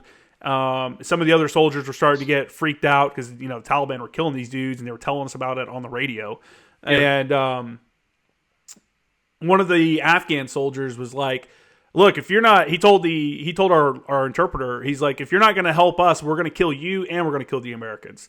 And the interpreter came over and told us that, and we're like, what the fuck? Or like, here, Zap, here's a pistol. You know, like, here's a pistol for you. Keep an eye on that dude. Oh, and part of the reason that dude said that was because we're all facing to the west, you know, shooting towards this tree line or watching this tree line where all this is happening and beyond. And then behind us, there's a compound just past the patrol base. And the Afghan that said that was like, hey, man, there's Taliban dudes in that compound. And we're like, oh, shit. Okay, so we get up on the wall and we're watching. He's like, shoot a 203 in there. Shoot a 203 in there. We're like, dude, we're not going to shoot a 203 into this compound until we see somebody. You know, like you may have seen them, but we didn't. So we're waiting. Fucking bunch of women and kids come out of the building, you know, and there's no Taliban dude there. And we're like, Jesus, dude, we're almost, you know, you're trying to get us to shoot where these women and kids are at. And so there was a couple situations like that where, you know, when a dude's like, hey, after the whole thing kind of calmed down a little bit, we the Taliban got kind of beat back a little bit. And I think they were trying to recover some of the bodies. That one dude came over and apologized to us. Like, I'm sorry for saying we were going to kill you guys. You know, like, dude, you're not helping out at all. How was it for you as an enlisted Marine trying to advise an officer in the Afghani military? Because I know that was a struggle for us as enlisted trying to talk anything to the officers. Our officers were able to talk, but they just didn't really have the same. Again, they didn't really like enlisted just because that's just how their military was. Yeah, you see that a lot with a lot of foreign militaries. And a lot of reasons you see that too is because, like, even in Afghanistan, you can pay to become an officer. You know, that's like a thing that the upper class people become, are officers. They pay their way into it. I'll tell you what, we were kind of, all of us officers enlisted were kind of somewhat ignored, somewhat listened to. You know, we had a weird relationship because we were the last advisor team going into Sangin. So they knew once we left, that was it. And, you know, so we were almost more trying to refine the little things that we could try to refine before we were going to get out of there. Cause it was like, hey man, this is your guys' show now. You know, like, you need to figure out your logistics. You have to figure out how you're going to get dudes medevaced off the battlefield. You know, is it a high-back Humvee? Is it this? Is it that? Working with, the hardest part for me was, as a fire support guy, as coming as a fires advisor, was I remember going to one patrol base, and they're like, hey, help us set up they had the 82 millimeter mortars. Like, help us set up our 82 millimeter mortars. And I'm like, dude, I'm an observer, bro. Like, that's not me. So what I did, you know, not being a moron, I went back to Fob Jackson, and I talked to, I want to say it was, I think at the time 4th Marines had showed up, so I think it was 3-4. I talked to some of the 3-4 mortar guys, and I'm like, hey, let's set up a mortar class for these guys, because they don't know how to adjust rounds, you know, so let's give them that basic class. So I don't know. I didn't get really called up to do a lot of advising. I was there more to do target location and stuff like that. I did do some advising, like try to help them with some kind of fire support planning, but I mean, their own assets are limited. How am I going to do fire support planning with a group of guys that don't really have fire support? You know, it's not like us where I can request aircraft and get aircraft almost every day if I want. especially if I have an actual like named operation going on, we can get aircraft. The Afghan Air Force is, minuscule, a couple helicopters and planes and stuff. So the odds of you getting something in Sangin when there's other shit going on in other parts of the country was kind of slim. So yeah, it wasn't too bad, but I know what you're talking about. I'm sure they blew me off. The coolest thing that happened while I was there, and I thought was cool, over in Fob Jackson on the Afghan side of the base, because we had the Afghan side, we had the American side, and us advisors would walk across to the Afghan side, and we'd have little meetings with them and do different things. We'd get invited to come over to the commander. He had this like platform that was outside. It was like a slab of concrete that they put rugs and pillows and shit down on, and it had not a gondola, but like lattice kind of wood around it, and it had grape plants growing all around it and stuff. And we would sit there outdoors on this slab on pillows with a shitty little TV wheeled up by some like young Afghan kid, and they'd have their little chai boy serve us all tea and fucking nuts and candy and stuff, and we'd watch Pakistani soap operas, and I'd sit here and talk to the Afghan sergeant major and their officers and stuff about different things, not just like military stuff, but just like in general having conversations about stuff we'd see on the soap operas, stuff that's been going on, because what I was lucky in Sangin, the Afghan sergeant major Hassan, he spoke pretty good English. So so we could interact with him. He was old school Mujahideen dude. So it was interesting. It was interesting talking to him, but not bad. Yeah. I don't know. It's just man, it's just a different culture over there. So trying to explain things to them, it's just, we're looking at it from two different perspectives. So it's kind of hard to see. On your Army deployment, were you guys actually going out and getting into stuff, or was it mostly like just kind of facilitating things happening within the Iraqi Army? That was really what we were. We were basically a facilitator. If they went out, they did everything. If they needed air support, that's what we were there for. If they needed some sort of medevac support, we were there. We were there as a force multiplier for them, but we didn't really do a whole lot other than that. Just train them daily, go out on patrols with them, and then do after actions afterwards, and kind of just help them out. And kind of your point too, they didn't have 82 millimeter mortars, but they had 120 millimeter mortars, and they had got them in, didn't know how to use them, so we taught them how to shoot their mortars. And this funny story, we were again on Basra, right in the corner basically of Iraq, Kuwait, and Iran. And one day they wanted to take us out to a mortar range to go show us how they shot. So we're like, all right, cool. So we followed them out there, and we're looking on our Blue Force trackers, we're driving out there, and we're getting really close to the Iranian border as we're going out to this thing. And we're following. I'm like, okay, we're really close. So they finally set up this range, tubes facing right downrange at Iran. We're like, okay, this is about to be an international incident here. But they were super proud of their mortars shooting basically right on the border of Iran and Iraq. Yeah. Hey, you got to start somewhere, It's hard to like try to make them more accurate, because not only, we'd watch guys drop mortars and they'd bump the tube, you'd see them doing stuff. You're like, oh man, what are you doing? Like that's going all over the place now. We're making weird adjustments. But you also had like a hodgepodge of ammo. The ammo we had, it wasn't like the U.S. military. Like it's all the same ammo from maybe different lots. It was created at different times, but it's all the exact same thing. Well, their ammo, you get some from Egypt, they got some from China. It's like all these different types of ammo. So you can't expect the trajectories to always work out the same and stuff. It was kind of a weird. I don't know. It was kind of a weird thing there. When you got back from your advisor tour, is that when you got sent over to 210? Or were you with 210 or just 10th Marines? I got back from advisor tour. I went to my advanced school, artillery operations chief's course, and then I went to 210. That's where I became the op chief at 210. Okay, cool. And man, that was so that's where we first ran into each other. I think maybe. We probably met each other randomly somewhere in there. We obviously didn't. I don't think we talked too much until I actually got over to 3.6.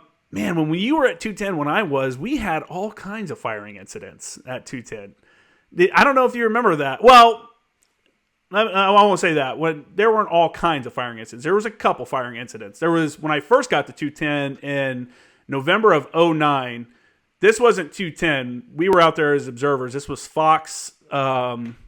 I think we had right? Fox 212 shot that round at OP5. Yeah, I remember that. I remember hearing about that. I wasn't there yet, but I heard about that. Yeah. That was my very first. That was my very first field op with artillery. That was the very first fire mission fired, and the round landed 50 meters from me.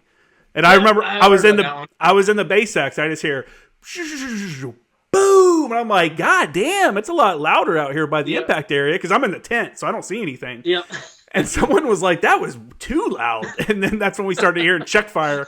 People outside the tent started screaming check fire and shit. I'm like, Jesus. And then one of my guys called in a Mike 825 round.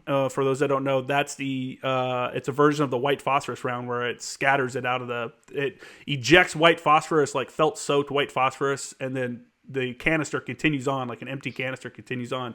The empty canister skipped out of the impact area and hit a van that was driving home from work. Someone was driving home from work, and the empty canister hit their van. I don't know if you remember that or not. Yep, I was there for that one. Oh, yeah? So I don't think I was actually on that field op, but it was my observers. I'm pretty sure that called that one in. They had to change like the range regulations after that, I believe, right? Yeah, so it was a battalion field op, and that happened, but they didn't know who, everybody was shooting at the time. It was a battalion mission, everybody was shooting, and all of a sudden got put in check firing because of that.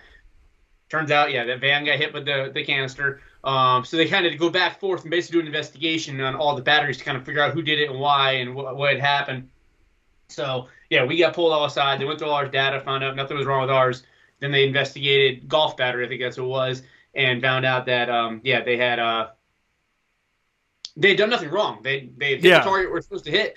And like you said, it was the range regulations. The range regulations basically have a minimum, they call it quadrant elevation, but basically minimum angle that the howitzer can shoot safely. And I think I can't remember if they had either shot below that minimum quadrant or if that minimum quadrant elevation, that minimum angle was too low. So they changed it because of that. I can't remember what was. I think it was like too low. I think they were within the min quad, but they were too low, so they raised it up in the joint. Yeah, basically it's like skipping a stone on a river or something like that. That's basically what happened with that round. Man, the odds. I mean, what are the odds that somebody is driving down? I think it was Lyman Road, Road, and then just happens to be in that impact of getting hit in the side with a 155 round. That's just crazy. Yeah, pretty crazy. Imagine trying to explain that to your insurance. You're like, wait, what's this claim for? What happened? Like, so I had an artillery round hit me. Yeah. Yeah, sure, guy. Whatever you say. Sure, bro. And then at Bragg, you mentioned it briefly that howitzer exploded, which was fucking crazy. And there's so many. Anytime that howitzer exploding story comes up, I hate hearing people start like, oh, the crew must have fucked up. Like, these guys must have done something wrong. And I'm like, dude, no, they did not do anything wrong. The investigation showed that the fuse was bad. It was a bad fuse. It was a point detonating fuse that, for those that don't know, the way the point detonating fuse works is it spins a certain amount of time and it releases. Correct me if I'm wrong. You may know more technical than I do. Spins a certain amount of time. It's kind of like a 203 round, and then it sets. And once it's spun enough, it's set, and it knows it's flying through the air, so when it hits, it explodes. Well, this one was a bad fuse. It was already set, and when the crew members rammed the round in, that pressure, that impact of the round ramming into the howitzer set it off and blew it up. That was a wild night, because that was the last live fire mission that I did as a battery operations chief before I went to 3-6. So I got pulled out of the field early to go to 3-6 after that because they had like a lull in the action. But we were shooting a battalion series that got sent down. Mm-hmm. And basically how the batteries were set up, it was Echo, and then behind Echo was Golf, behind Golf was Fox, my battery. And I think we had just shot in basically in succession, Echo, Fox, Golf, however it was. I don't remember exactly what happened, how it was set up, but I remember we shot, and like no sooner than we had shot, somebody gets over the radio and starts yelling, check firing, check firing, check firing. There was impacts in Golf's paws. I'm like, whoa. And my fire direction officer, won't name his name, but lost his mind because he thought we had shot into Golf's paws. Lost his mind like I'd never seen before. So much so, my sergeant at the time, he's a gunnery sergeant, maybe master sergeant now, Williams, grabbed the guy, pulled him aside, and basically started yelling at him because he was losing his cool in front of all the Marines. Do you mean like losing his mind, like, oh my God, I can't believe we did that kind of deal? Oh my God, yeah, I'm going to jail through the whole 9 yards. Oh my God, we killed somebody, just losing his mind. Very unprofessional, just didn't keep his cool. But yeah, my sergeant grabbed him aside, started talking to him, and then we kind of found out what was going on. And as soon as we found out what was going on, myself and a couple of my Marines, a couple of comm Marines, we all hopped in a Humvee and drove up to Gulf's Paws to help out the best we could. We got into that pause, and it was right when they started bringing down like the first Black Hawk for the medevac, and it was crazy just to see the howitzer and how it was just completely dismantled from that explosion. But the Marines from the Gulf Battery Marines, like it would be like they had rehearsed this every day of their life, how smooth the transition went of getting those Marines taken care of. And it's amazing that a howitzer blew up and not a single Marine died. I don't know how it's possible, but I can't believe it. Over on them because that's insane. I mean, for people outside the artillery world, it may be hard to imagine, but it's the tube from the 777 from the howitzer, which is, a big ass piece of metal, got thrown like 100 meters away. The breech, which is a huge chunk of metal, which weighs, I don't even know, over 100 pounds, I think, got sheared off of the gun and thrown, but still, somehow, the two Marines that were ramming the round in and the corpsman that were standing there didn't get killed. The corpsman, from what I understand, the corpsman almost died because he got hit. He was standing right behind the breech. He was watching them load the round, and the shrapnel blew back into him and hit his femoral artery. And my understanding is that the medical officer got a tourniquet on him in time to keep him from bleeding out. And so it was a series. We were shooting a series, which is for those that don't know, it's a timeline. We're shooting along a timeline, so it's already an established, like, at this time you're going to shoot these rounds, at this time you're going to shoot these rounds. And so we had a series ready to go. I approved the mission. I was up on the hill and in the Fire Support Coordination Center, and I was the one on the radio that approved the mission. My scout was the one that called in the series, and it was the second volley of the series is when the round blew up. And I remember it was like boom, boom, and then it was like a weird one, and then we hear like check fire over range control. And I'm like, okay, like, what the fuck? Because earlier in the day, we had said something, I think it was to Gulf Battery, because they had said check fire for something else, but they meant administrative, like, stand down. We're like, don't say check fire, because that, words mean things.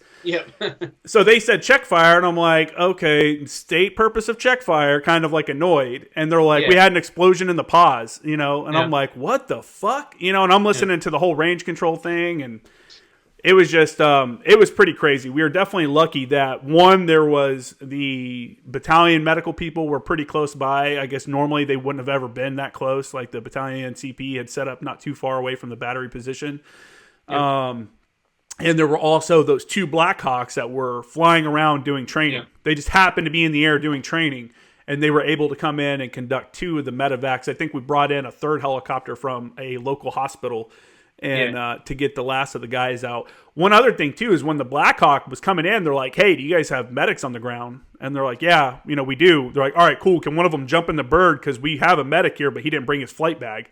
Because it was a training flight. They weren't planning. They were just planning on doing some circles around Fort Bragg and landing. So I think one of the corpsmen had to jump on and help them treat them on the way to the hospital. But man, what an incident. And then there was a lot of, I remember after it happened, Lieutenant Colonel Sims was the battalion XO, and he was up on the OP, and I was like, sir, I was like yelling at him, telling him what happened. And I just remember him like, driver, let's go, like grabbed his driver and got out of there. And then we took everybody's phones because someone from fucking regiment some kid had sent out like explosion in artillery position, multiple Marines dead or something like that, on Twitter or Facebook before anything had ever even happened. So I don't know whatever happened to him. I know he probably got in trouble, but everybody else's phones got taken away until they could figure out what happened. And it was just crazy. But we started shooting within like 24 or 36 hours of that occurring, which a lot of people, again, a lot of people were upset about that too. Yeah, I know. I remember that we did shoot right afterward, like the next day, I think it was. Yeah, it was like a 24-hour stand down. And that was the problem. Nobody knew what the issue was. So there was a lot of Marines that were very leery. And I remember it was all the 0-11 senior leadership. They got on the howitzer. And in some sort of effort to kind of instill some confidence back in the Marines, all the senior Marines got on the howitzer and shot just to kind of, say, hey, I'm out here, I'm doing this. It's okay to do this. Just try and get these guys rolling again. But yeah, it was a crazy time. But like I said, it was amazing when I got into Gulf's Paws and just how well orchestrated everything was. Like it was night, so they had the IR buzzsaw going to get the Black Hawks down. Every Marine was taking care of the Marines. It was wild. It really reinforced, like, hey, this is why we wear sappy plates while we're 100%. Training. Because dudes literally had chunks of steel in their sappy plates. The small arm protective insert, like the armor plate that goes inside the plate carrier. Guys were literally pulling out chunks that would have went into their chest had they not been wearing that. Fuck, man. We got so lucky. That's why, for me, it was really mind-blowing when that mortar incident happened in Nevada and all those Marines were killed. I'm like, how did one, I think it was a 60, I don't even think it was 81s, I think it was 60 millimeter mortars. I'm like, how did one 60 millimeter mortar kill like 6 guys, but this 155 round blew up and didn't kill anyone? Like, it just doesn't make sense. Kill anything within 50 meters of it, and somehow it didn't kill anybody, thankfully. But yeah. It just doesn't make sense, man. It's again, like we were saying at the beginning, it's a dangerous job, man. And after being around something like that's literally life and death serious, it's hard to take some stuff serious when you come out. You're like, this is all bullshit, Yep. Man. So after that incident, you said you went straight to 3-6 and started working with them. Yeah. So basically, were you out? No, I guess you weren't. I was still at Bragg. Yeah. Yeah. We all got on the van with it was Major Shipton and a couple of your fire sporters, and we all basically went back. I had a weekend off after 3-4 weeks of Bragg, and then went to ITX with or EMV was what I called back then. But yeah, EMV with freaking 3-6 for another 6 weeks or whatever it was. And that's when I started my time with 3-6. Just that field life, bro. Were you pumped? Were you pumped to be going on that deployment? Like, did you know it was coming up? Is it something you wanted to do? Yeah, in my opinion, that's like that job right there is kind of like the culmination of everything we do as 0848s, is being able to go to the infantry side and kind of show what we're capable of and kind of bring that capability to the infantry. I was psyched about it. I had asked for it, and that's how I got it. It was just very, very short notice that I got it. Yeah, for sure. Now, that deployment was different than most deployments because there was a little bit of a drawdown happening in Afghanistan. So 3-6 was tasked to cover a huge area of operations. And we ended up not only having a battle space, for our different companies, but Weapons Company, which you were a part of, ended up getting their own battle space, which normally, for those that don't know, Weapons Company gets broken up and to support the other companies with their, heavy fire support assets and stuff like that. So Weapons Company ended up with their own AO. We had Charlie 16 attached to us, and we had Alpha 19 attached to us. So we ended up having 6 company AOs that the battalion was managing. And obviously that kind of made it a little different for you as a ops chief for the mortars and stuff. What was your role there? How did that change your role? So they took my platoon, my 81 platoon, and we got the entire Sistani Peninsula. I don't know if you ever went down there or not, but it's basically west side of Marja. Yep. And yeah, we had to get broken up into 4 patrol bases. I think I had a 60-ish Marine platoon or something like that. So we broke up into 4 teams, and I had 1 patrol base. My platoon commander had a patrol base, and my 2 section leaders both had a patrol base. And we were reinforced by Cat. Cat was around there and basically did their laps, gave us all a resupply, all that stuff as we needed. But it was just kind of us with, and each patrol base had an Afghani army platoon with us as well. And again, it was kind of going back to my advisor. It was basically an advisor tour. Again, just teaching them, going out with them. But we didn't have the Marines to do any sort of local security. So we had to trust the Afghanis with our life every day, every night, because we couldn't do it. We didn't have enough to do anything and do actual jobs. You guys were in a tough spot too, man. Sistani Gap, that was always a shithole. Everything, all kinds of stuff was happening out there. Yeah, lots of IEDs. It was pretty. It didn't start out that bad. I think we replaced either 19 or 39. I think it was 39, and their deployment wasn't too bad in the tail end, and we kind of picked up right during the fighting season. It was like August when we got there or so like that. No, maybe it was. No, it was spring. We were there for the summer. Yeah, never mind. Yeah, it was spring. It was right then and there and then so we started taking some contact, all the different patrol bases. We were fortunate; we only had 1 Marine that got shot, but he survived. In the back, the radio operator, correct? Yep. I remember that. That was a wild day too, because it was Sergeant Wood, one of the best Marines I've ever worked with in my time in the Marine Corps. He was a squad leader out in patrol, and they got into a firefight from a couple different directions. And at the time, we had known that the Afghanis had stolen a British supply convoy and got some saws. So they had a bunch of 5.56. Typically, they don't really have that. And that's when he got shot, was a 5.56 from a saw. Mm-hmm. But yeah, took her through the radio, through his back. the Corporal Wilson, who was one of his team leaders, took over the squad and basically took care of the whole entire medevac. But when the PJs came down to do the medevac, I'm not sure if it was the IR. It was at night, so I'm not sure if they were marked incorrectly with IR and stuff like that. But the PJs started shooting at that squad. Oh yeah, I forgot about that. So we're sitting on the radio, me and my platoon commander sitting on the radio trying to coordinate things best we can with higher and listening to them talk. And all of a sudden you hear Corporal Wilson get on the radio. They're shooting at us. Get them off us. And it was just like, what the hell is going on? So we're trying to. I didn't have comm with the birds to even tell them to back off, to abort, do anything like that. So we're just trying to coordinate the best we could. But yeah, they got shot at by their 240s and their birds, and luckily nobody got hit. That's crazy, dude. Yep. That's crazy. Yeah, I think Lamel was on that patrol. Maybe it was that one, or he was on a few of them. So I've mentioned Lamel on the podcast early on. I did an episode where I talked about him. He was one of my scouts, one of my junior 0861s, and I had him at the headquarters, 3-6 headquarters, working in Marja. We were at FOB Marja. And I really didn't have a need for him as much as you guys did. And I remember like, hey man, weapons companies out there without a trained observer. I mean, there's mortar observers, but they're not school trained guys. It's not a fire support Marine. So I'm like, I remember telling Captain Scholl, I was like, hey sir, like we should send Lamel out there. Like that should be, he's rotten up here. He doesn't want to be here. I don't need him here. Let's send him out to help you guys out. And, again, I talked about it in one of the earlier episodes of the podcast, like 15 or something like that. One of the solo ones I did. He went out on one of those missions. You guys, they were taking contact again from someone with a saw. Yeah. And I saw him a couple days after this happened, and I asked him. I saw him at FOB Marja, and I was like, hey, man, or maybe it was camp. We might have moved up to Hanson by then. I was like, hey, man, like, what happened yesterday? Or let me start over. So they went out on a mission. They started taking contact from RPGs and saws. And we were like, hey, where are these dudes at? Where's these guys at? And we're asking for direction and distance, an updated pause rep, a position location of the guys, and what's the direction and distance you're receiving fire from. We get the pause rep. We get a direction and distance. I go on my programs and plot it. I send it. I look over at the S2 guy. I'm like, hey, here's the grid of where the enemy's at. And he's talking to a Reaper. And he puts them on that, and then the JTAC takes over, and it's like spot on. We could see the guy shooting and stuff like that.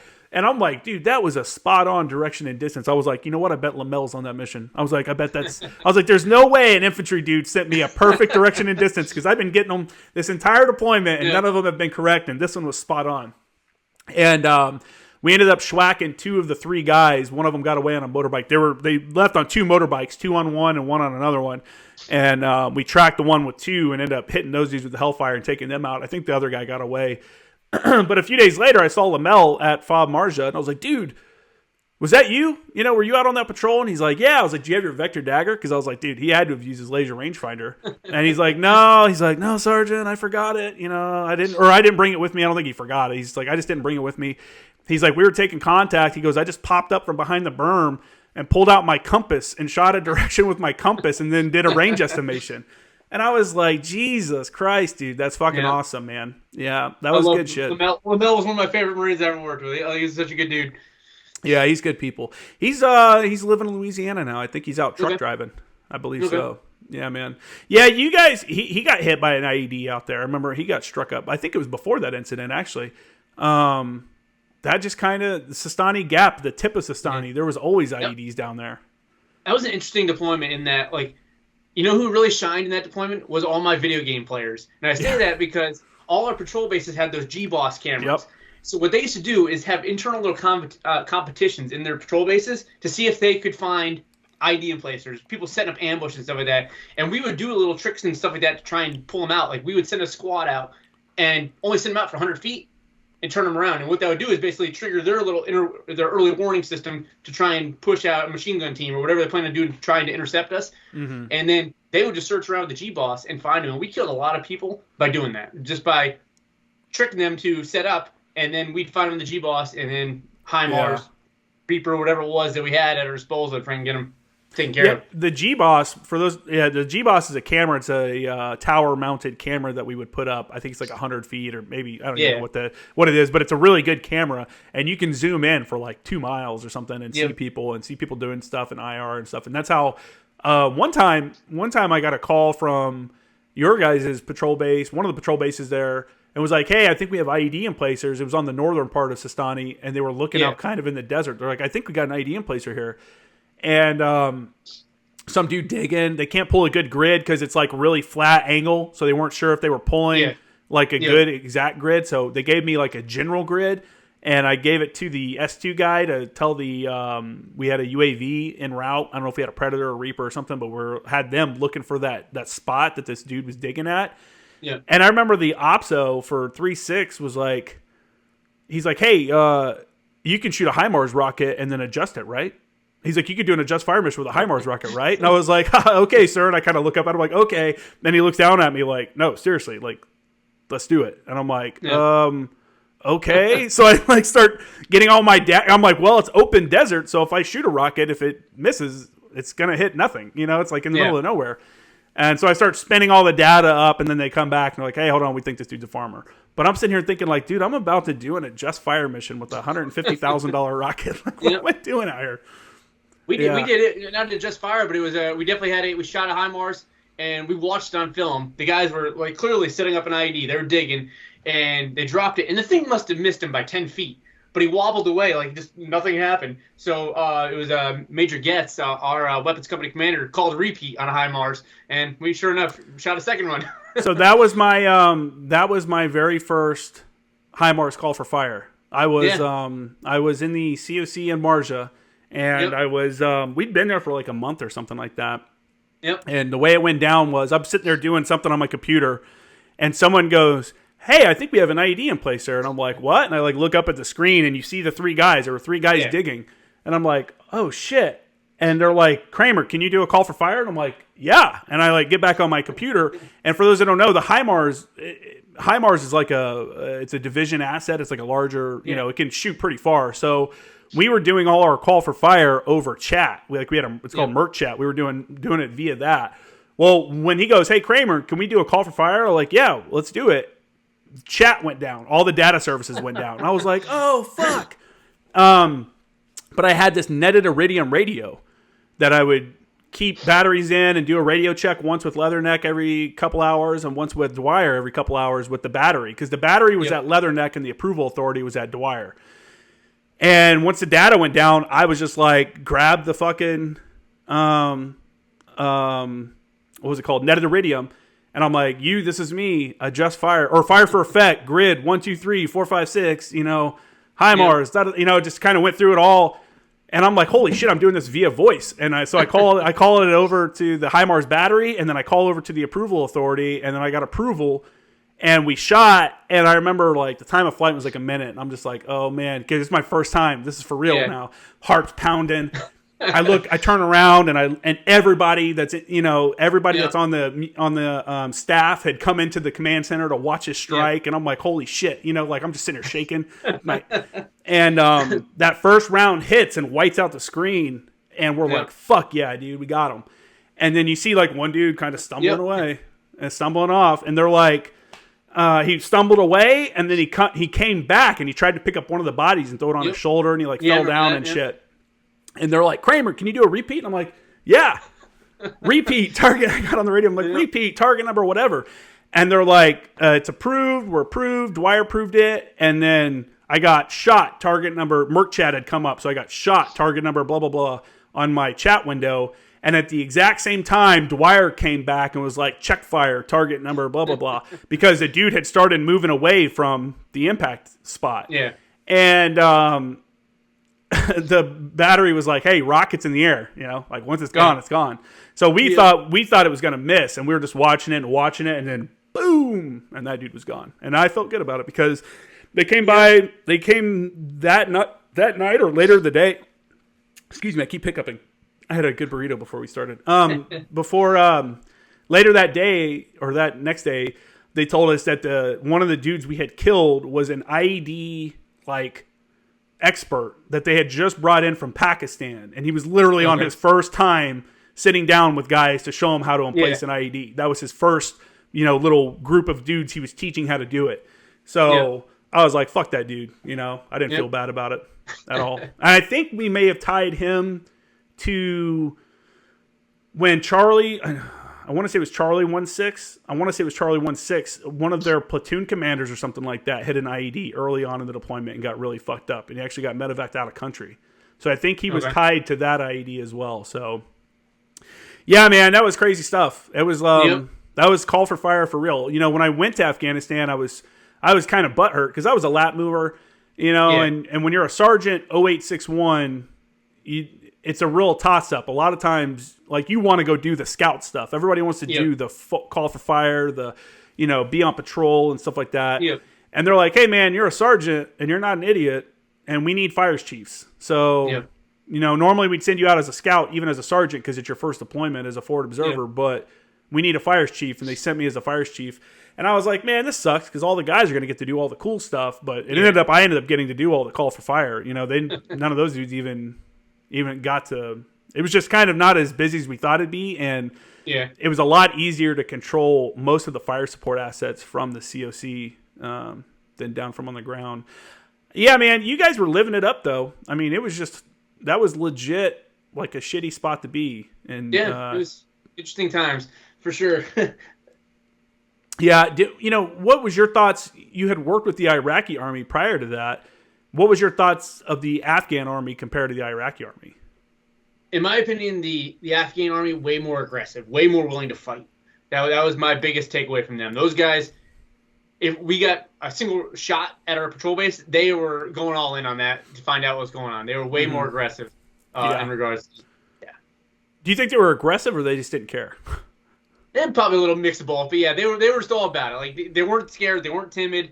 They didn't come up with many excuses as to why they weren't doing anything. That's the biggest thing I saw. They said they were ready to fight. They wanted to fight. It was good when I was an advisor in 13 to see Afghans that wanted to fight for their country and like make it a better place. Like they saw, they're like, you know, it doesn't have to be this way. Like if we could get the Taliban out of here, we could get Kajaki Dam up and running finally. And people would have, you know, consistent power. You know, we could actually like move into the future a little bit. Like there were guys that realized that, and it sucks for those guys because there were a lot of guys that were just pieces of shit that were just there to collect, you know, some money. They didn't care who was fighting, who won, or whatever. But aggressive, yes. Sometimes ridiculous. They would. I remember we went to this other patrol base in Afghanistan on my advisor tour, and they were taking contact. They had gotten into a pretty big firefight. One of the soldiers had stepped on an IED and blew his foot off, and we're like, you know, rolling up into all this like craziness. And once we got there, it kind of quickly died down, and we're just like hanging out there talking to the Afghans, kind of waiting for whatever was going to be coming next. And this one Afghan dude was just kind of sitting there leaning against his shit, you know, leaning against his gear, and he's kind of like eyeballing us. And he gets up and he's just like, never looks away from us, just looks right at us, loads a 203 and goes boop and just launches it over the wall of the patrol base, not even looking, just staring right at us like dook, and just sits back down. And I'm like, what the fuck was that? Like, where did that just go? You know, we would try to explain like, dude, you doing that makes those people outside the wall fucking hate you. You know, that could have landed on anyone's compound. Yeah, we were, this was probably mid to end of our deployment. We were at Kapiazi at the time, and we had taken some contact inside of the patrol base. But again, same thing. As soon as they started shooting at us, all four corners of the base started opening up in all four directions. So there was no way to tell. So I hopped out of the COC and I ran up to the closest patrol base tower, guard tower there to see what was going on. There's a couple of Afghanis up there, and I get up there and I'm trying to talk to them about where is this coming from, so I can kind of give the COC a better direction. And right as we're up there, it was at least two, but probably more rounds hit the freaking plexiglass right in front of our face. Oh, fuck. So we're like, all right, well, we know it's coming from that direction. So I started trying to direct them all in that direction and go down the COC and kind of give them an ad direct so they can kind of figure out a little bit what's going on in regards to that. But yeah, it was just funny because it was so hard to tell whenever we took contact where it was coming from because they just shot in all directions. Yeah, for sure. Yeah, that'll wake you up, though, having a round land right in front of your face like that. Yep. Did you take a picture of that?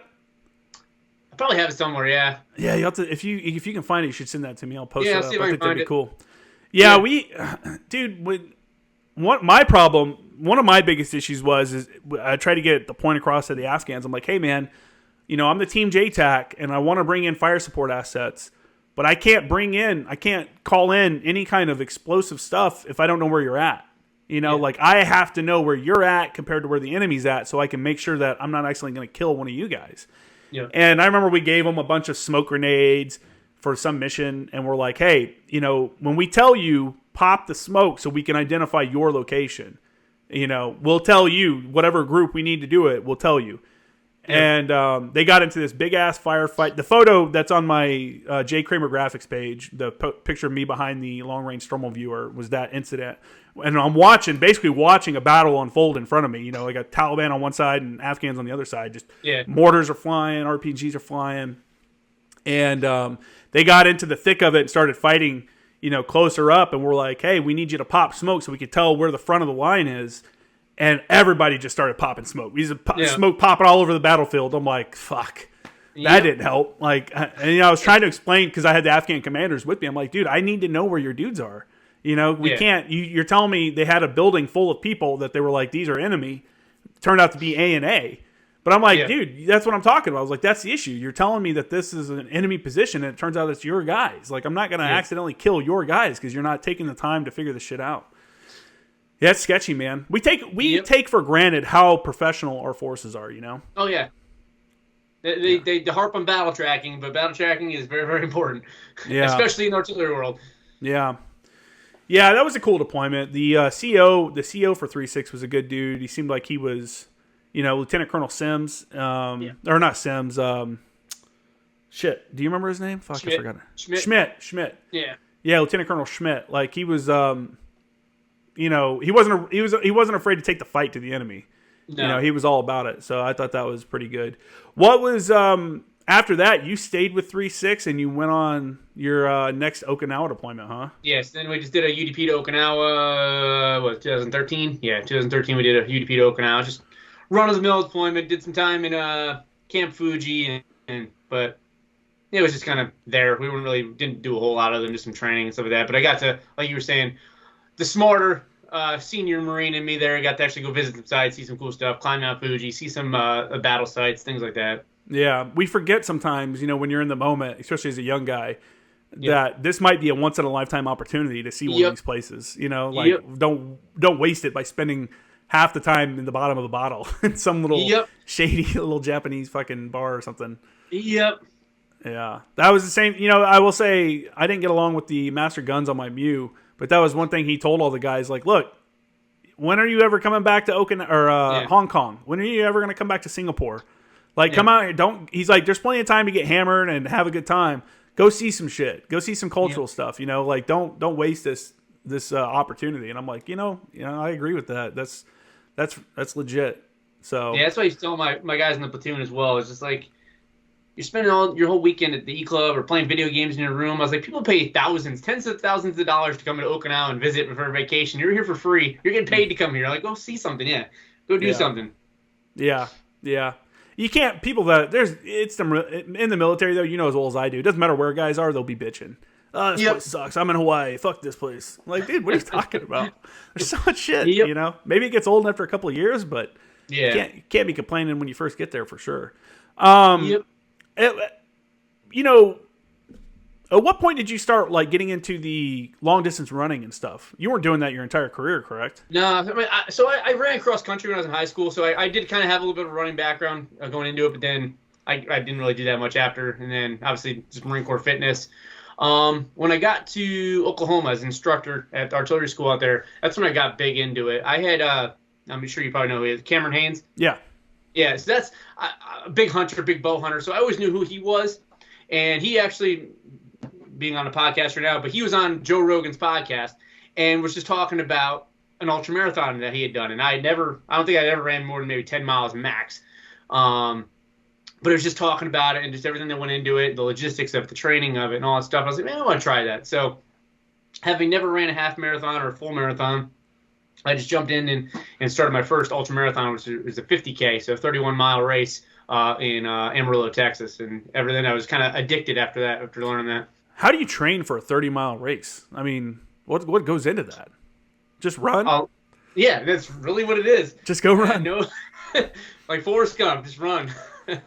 I I started slow. I downloaded just some generic training program off the internet and just started running a couple miles, add a little more, do some intervals, things like that. Just keep adding up my miles and my time and just keep going with it. I think the longest, my first ultramarathon, the longest training run I ever did was like 13 miles. And then jumped into that first race, which was 31 miles. That's such a vast difference. Yeah, it's definitely different. And that was the first one. I got hooked into it after that. And how'd you feel after that first one? Like finishing that first one, where you're like, "Holy shit, that was awesome." I was very happy I was done. I was very happy I did it. I was very I was not the smartest person in that I drove 3 hours to Amarillo to do it, and so I was by myself. And I had to drive myself home afterwards, and I could barely fucking walk. Yeah. So that was a big mistake on my part, but it was a big sense of accomplishment afterwards when I first did the first one. Aren't you part of some kind of military running group? I haven't really been active in it lately, but yeah, it was the Marine Ultra Runners Club of America. Just a big bunch of past, present Marines that all run ultramarathons, basically. Can people go? Yeah. Can people look that up if they're looking for like more information on how to train for ultra? Yeah, there's a webpage and there's 2 Facebook pages. There's one for members and one just for people who want to watch. MURCA, sorry, Marine Ultra Runners of America. Yeah, really good group of people. I've just kind of gotten away from it a little bit just because I haven't really ran as much as I used to, just for body preservation. When you were really into it, yeah, right. When you were really into it, what's the farthest run you've completed? The farthest race I tried was 200 miles, but I stopped at 100 just because I didn't meet. There's like time cutoffs they had to make at each aid station, and I didn't make the cutoff. The farthest run I've ever done was 104 miles, man, and that was in Riverside, California. It was on a farm, and it was a 1 mile loop that you ran around as many times as you could in a day. Oh my god, dude! Fuck that! It was maddening. I bet.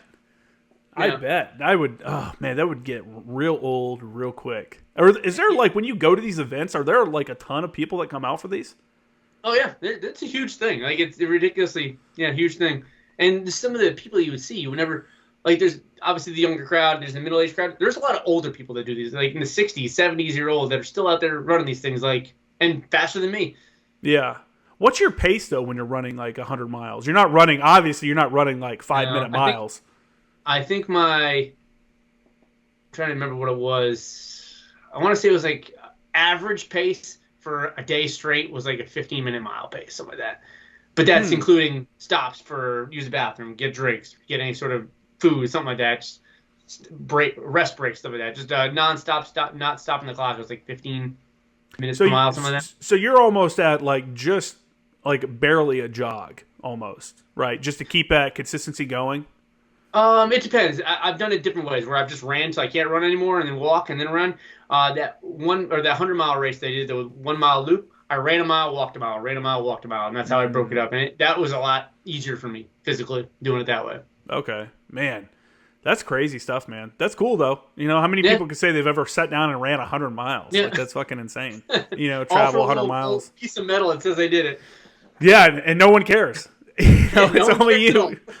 Everyone else is like, "What the fuck, you crazy ass." Man, what other kind of hobbies you get into? I know you're a big hunter. Obviously, you got that good looking buck behind you. Is that from this year? Yeah, just got him back. Yeah, from Texas. Yeah, hunting's been my big hobby since I've been a kid. Biggest thing. Yeah, hiking and hunting, pretty much the big things. What are the what do you normally go after? Is it mostly deer hunting, or does it matter? Yeah, deer and black bear. Okay. Oh, black bear, huh? Yeah. What's that? I had a nice one this year. I messed up the shot, unfortunately. Really? Yeah. That sucks. That sucks. Oh man, I've never been bear hunting. That puts another kind of, that adds a little bit of excitement to the whole thing when the animal itself can kill you, right? Yep. Do you bow hunt these animals, or are you a gun guy? Primarily bow hunt. Yeah. What kind of bow you rocking? I have a Hoyt bow. Yeah. Okay. Cool, man. Yeah. My kid I got him like a cheap bow just to play around with. We're in the city, so there's not much I can do here. Yeah. But I did just recently find out, for anybody in the Camp Pendleton area, just so you know, at Balboa Park, there's actually an archery range, like a walking range at Balboa Park that has different distances. They put up animal stuff. They do tournaments once a month. Like this is a whole new thing. So I think I might take my kid down there just to go, shoot archery a few times at an actual little place so he can figure it out. Anything like that, getting outdoors and kind of being part of the environment, you can't be mad about. That's all good stuff. When you when you bear hunt, dude, do you do that in New York? It's something new to me this year, so that's something I've been trying. Gotcha. In New York, we had a couple on our property this year. Tried to kind of pattern them, and I said I had one in front of me, my bow. I just made a bad shot this year. So last year. So hopefully this year get a little better with it. But just kind of rush the shot a little bit. I know a lot of guys, while I was in, that were hunters and hardcore hunters, and like Gunny Klein when I was at 10th Marines was a huge hunter. Yep. I mean, he'd get off work and go straight to his deer stand on base somewhere and fucking, he's always out there slaying shit. Did you ever hunt while you were in like Camp Pendleton or on base anywhere? Because I know Camp Pendleton has a lot of opportunities as well. I tried a few times. Just every time it's hunting season, there's always something going on. Like it just always seemed to work out that way. That I have a weekend or something like that. I tried a couple times at Camp Pendleton, a few times here in Oklahoma, North Carolina, but I was just always gone during hunting season. Yeah, I think that the last season that I was at, 2 seasons ago, Camp Pendleton I was at WTI as a student, and then the next season just things were going on, so it was hard. So that's why it's nice having to have a full hunting season back home now. Oh, I bet, dude. Well, when you got to the end of your career, what made you decide, like, hey, 20 years, you retired at 20, right? Yeah, right at 20. What made you decide to pull the trigger at 20 rather than riding it out to 30 like some people do? My personal, some of it was family and some of it was just job-wise. I didn't want to be gone anymore, having a new baby, and then also an 8-year-old. It was a good time for me to call it as far as that's concerned. Job-wise, I think I was just getting too far disconnected from Marines, going to the next step up, because I would have been in zone for promotion for Master Gunner Sergeant this past board, and I probably would have got promoted. And I just didn't want to do the job, honestly. It didn't really seem fun to me, and that's kind of my big driving point. Is just I didn't want to do it if it wasn't going to be having fun doing it. I loved being a battalion ops chief at 111, but I just didn't want to go any farther up, and it was just the perfect time to call it. Yeah, it becomes one of those things. It's like if I'm going to ride a desk, I'd much rather do it in the civilian world where I don't have people yelling at me about putting my hands in my pockets rather than, in the military where that's the reality of it, man. All the fun stuff, well, not all of it, but a good portion of the fun stuff happens that E1 through E6, about after staff sergeant and beyond staff sergeant, you become that full up staff NCO working on staffs, doing planning. You're the subject matter expert, so we're going to bring you in here to brief the commanding officer, but you're not actually going to be doing actions on objective or anything like that. Yeah. It's it gets lame. I think a lot of people feel the same way, and we're like, there's better options. This was cool, but I think I'd rather. Yeah. Again, and I really, I'm glad you brought up like the whole.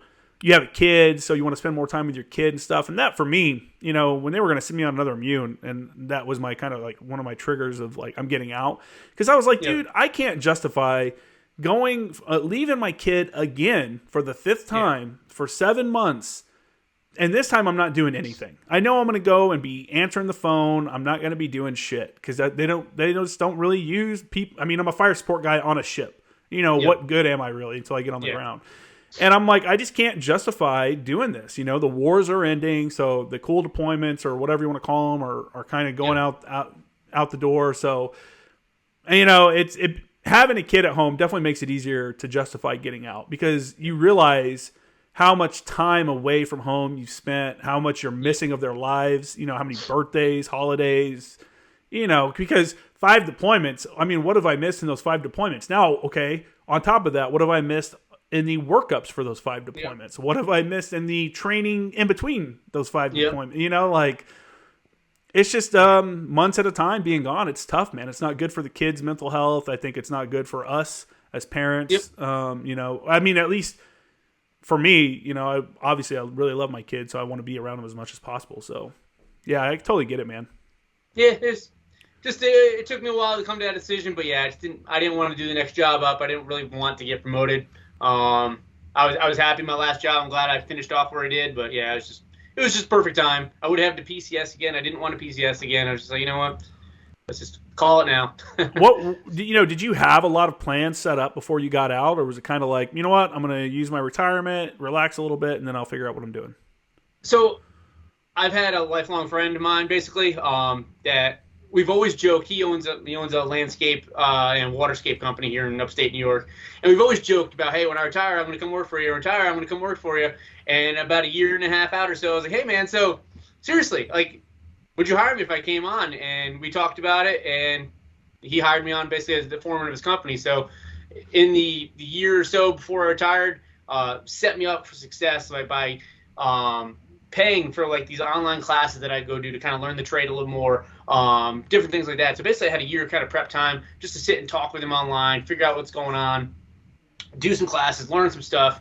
And then as soon as I got out, kind of backtrack, I went through the Marine Corps Skill Bridge program as well. So the best program by far the Marine Corps has to offer for Marines getting out, whether you've done 4 years or 40 years.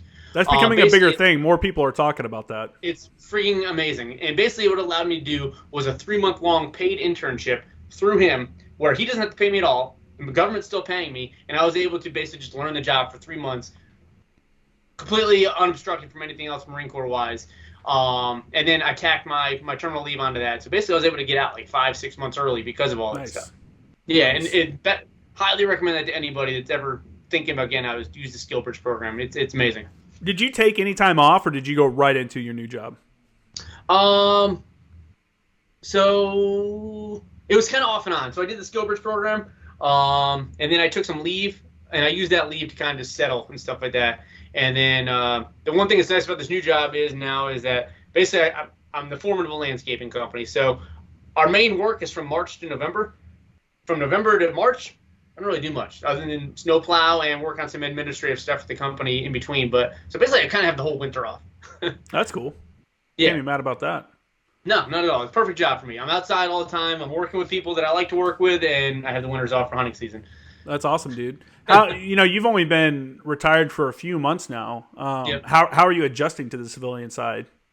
It's way easier than I thought it was going to be, honestly. I wasn't really sure what it was going to be like. Yeah. I think that, and I know that a lot of people would get upset by me saying this, but in my opinion, the Marine Corps never really defined me as being a Marine. It was something I did. I loved every minute of it, but it never really defined me. And so it was easy to kind of break away from it when I was done. I think some people have a harder time with that just because that's just what defined them as a person. So I don't know. It was a really easy transition to me, especially having the job lined up, having a house already lined up. Everything was all kind of lined up. It just made life really easy. And I don't know. Didn't really have two thoughts about it. It's just been pretty simple for me. That's good, man. That's really good. Yeah. I think so. I can't. I mean, what can I say? I'm hosting a podcast that focuses on the military. But in my defense, my dad was in the military, so ever since I was a little kid, I've been around military. I've never seen any John Wayne movies except for Sands at Iwo Jima and Green Berets. Like I watched all the old school war movies. I used to get the little green army men and put them in formation, and then I had the big plastic C-130 and put them inside that and stuff. So for me, like, this is kind of falling back into. I almost see myself as like it's be kind of pretentious to say, but like almost like a military historian. I'm trying to record these stories of people and what they've done and put it out there because it's something that interests me, and I know there's other people like me out there that would be interested in it. But I know what you're saying by people that define their life by the military, or some people get out and they're like, well, that's the greatest thing I'll have ever done in my life, so everything else is downhill from there. And it's like, that's not a good attitude to have. You definitely did some crazy shit you probably will never get to do again, or may not get to ever do again. But to say that's it, like that was the coolest thing you'll ever do, you might be selling yourself short. There may be some really cool shit out there waiting for you, and you're kind of killing that dream before it's even begun. I will say it's funny, and I've talked to my new boss about this as well, and it's funny how much stuff I never realized I did in the military translates over to the civilian world that a lot of other people would never think of, but there's just like second nature to us, where it becomes from like PMs, preventive maintenance, counselings, and just doing reviews on employees and just basic leadership type stuff. And it's just, that's what I think is the biggest benefit come from there, military to the civilian world, is that you bring that people don't put enough stock into it, how much you can bring to a company by just having military experience. Yep. Yeah, yeah. And honestly, the best way to set yourself up for success, for those listening, is to understand that you have those skills. You have a natural leadership ability compared to your civilian counterparts.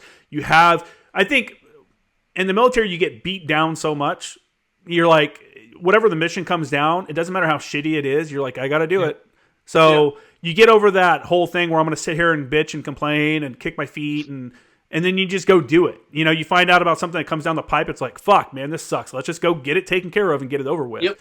And a lot of civilians haven't ever gotten that. So they just want to kick and scream until maybe it'll go away. Maybe this issue will, and you realize that it's not going away. You just got to bite through this shit sandwich and take care of it and get it over with. And I think if bringing those kind of skills, that kind of mindset into the civilian sector is awesome. And for most jobs, it will also help you if you do like what you did and look out at least a year, if not 2 years in advance of you getting out and start thinking about how I can make myself more competitive in the civilian sector. For me, like I said at the beginning, I've been doing a lot of freelance marketing work. I went to SDSU and got my bachelor's degree in advertising.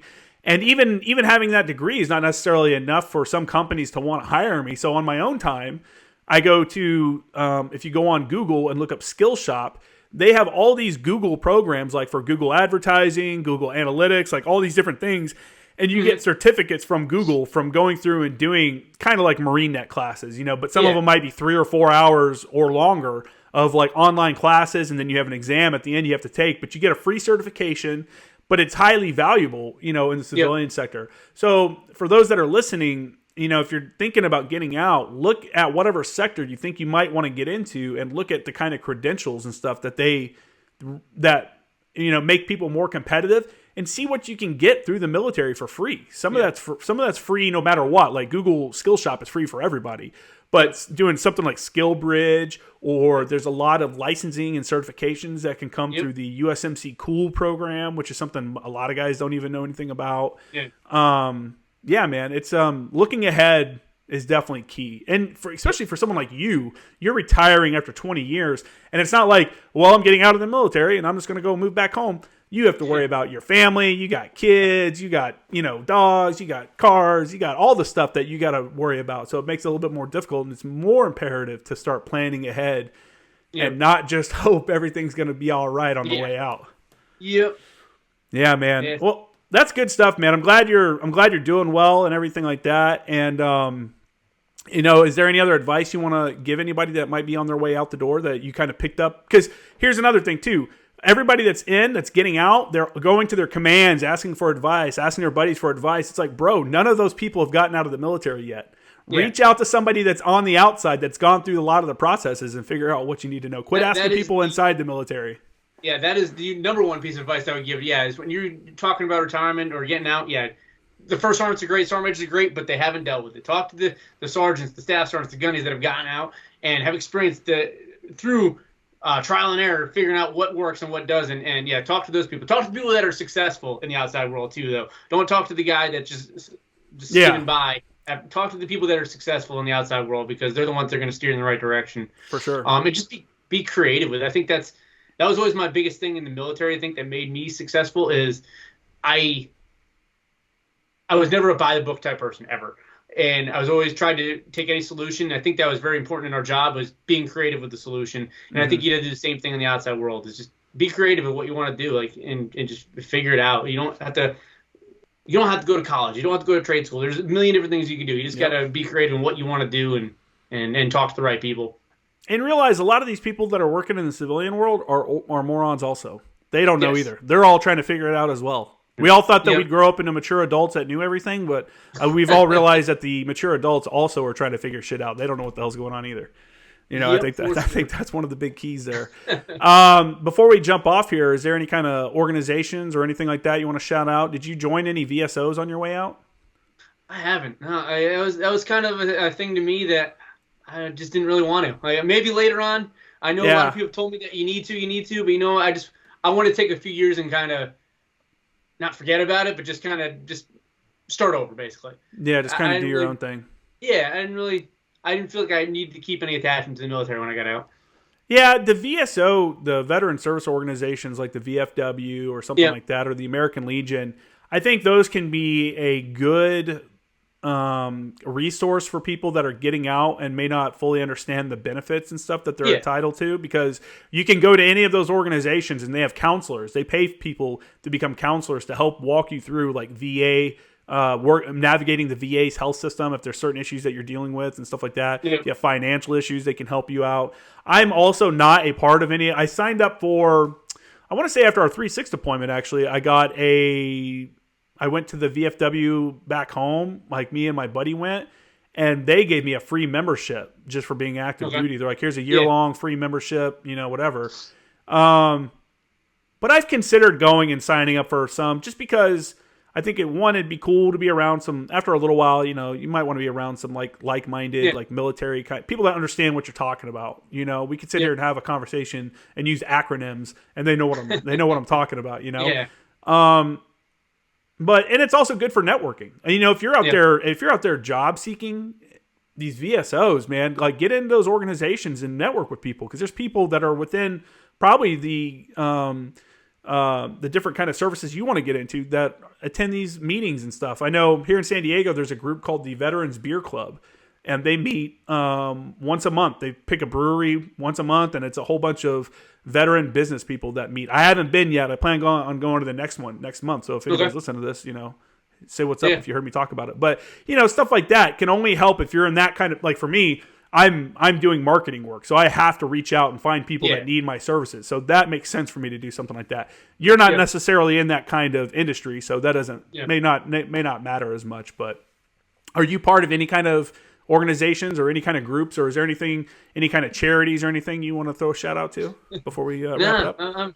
I just can't keep myself. That was kind of my biggest thing looking forward to the military, is just keep myself, keep with the family and work, and that's been it. It's just, I think I went about a different route. Like, even a lot of people were really mad at me for this, but it was just how I wanted to go. I didn't even do a retirement ceremony. Really? I didn't want to. It just wasn't really how I saw myself going out. I'm surprised they even allowed that. I'm surprised I had to sign a page 11 saying I didn't want one. Really? Yep. Why? They were that upset on certain people that I didn't want to do them. But it's just like, probably just, I didn't see myself going out. I just didn't want other people to stand there and for that. It wasn't that important to me. Yeah, for sure. I know what I did, and that's good enough. Did you at least have like a cookout or something with all your buddies from that that you served with? Nothing, huh? Damn. Damn, didn't even say bye to the homies.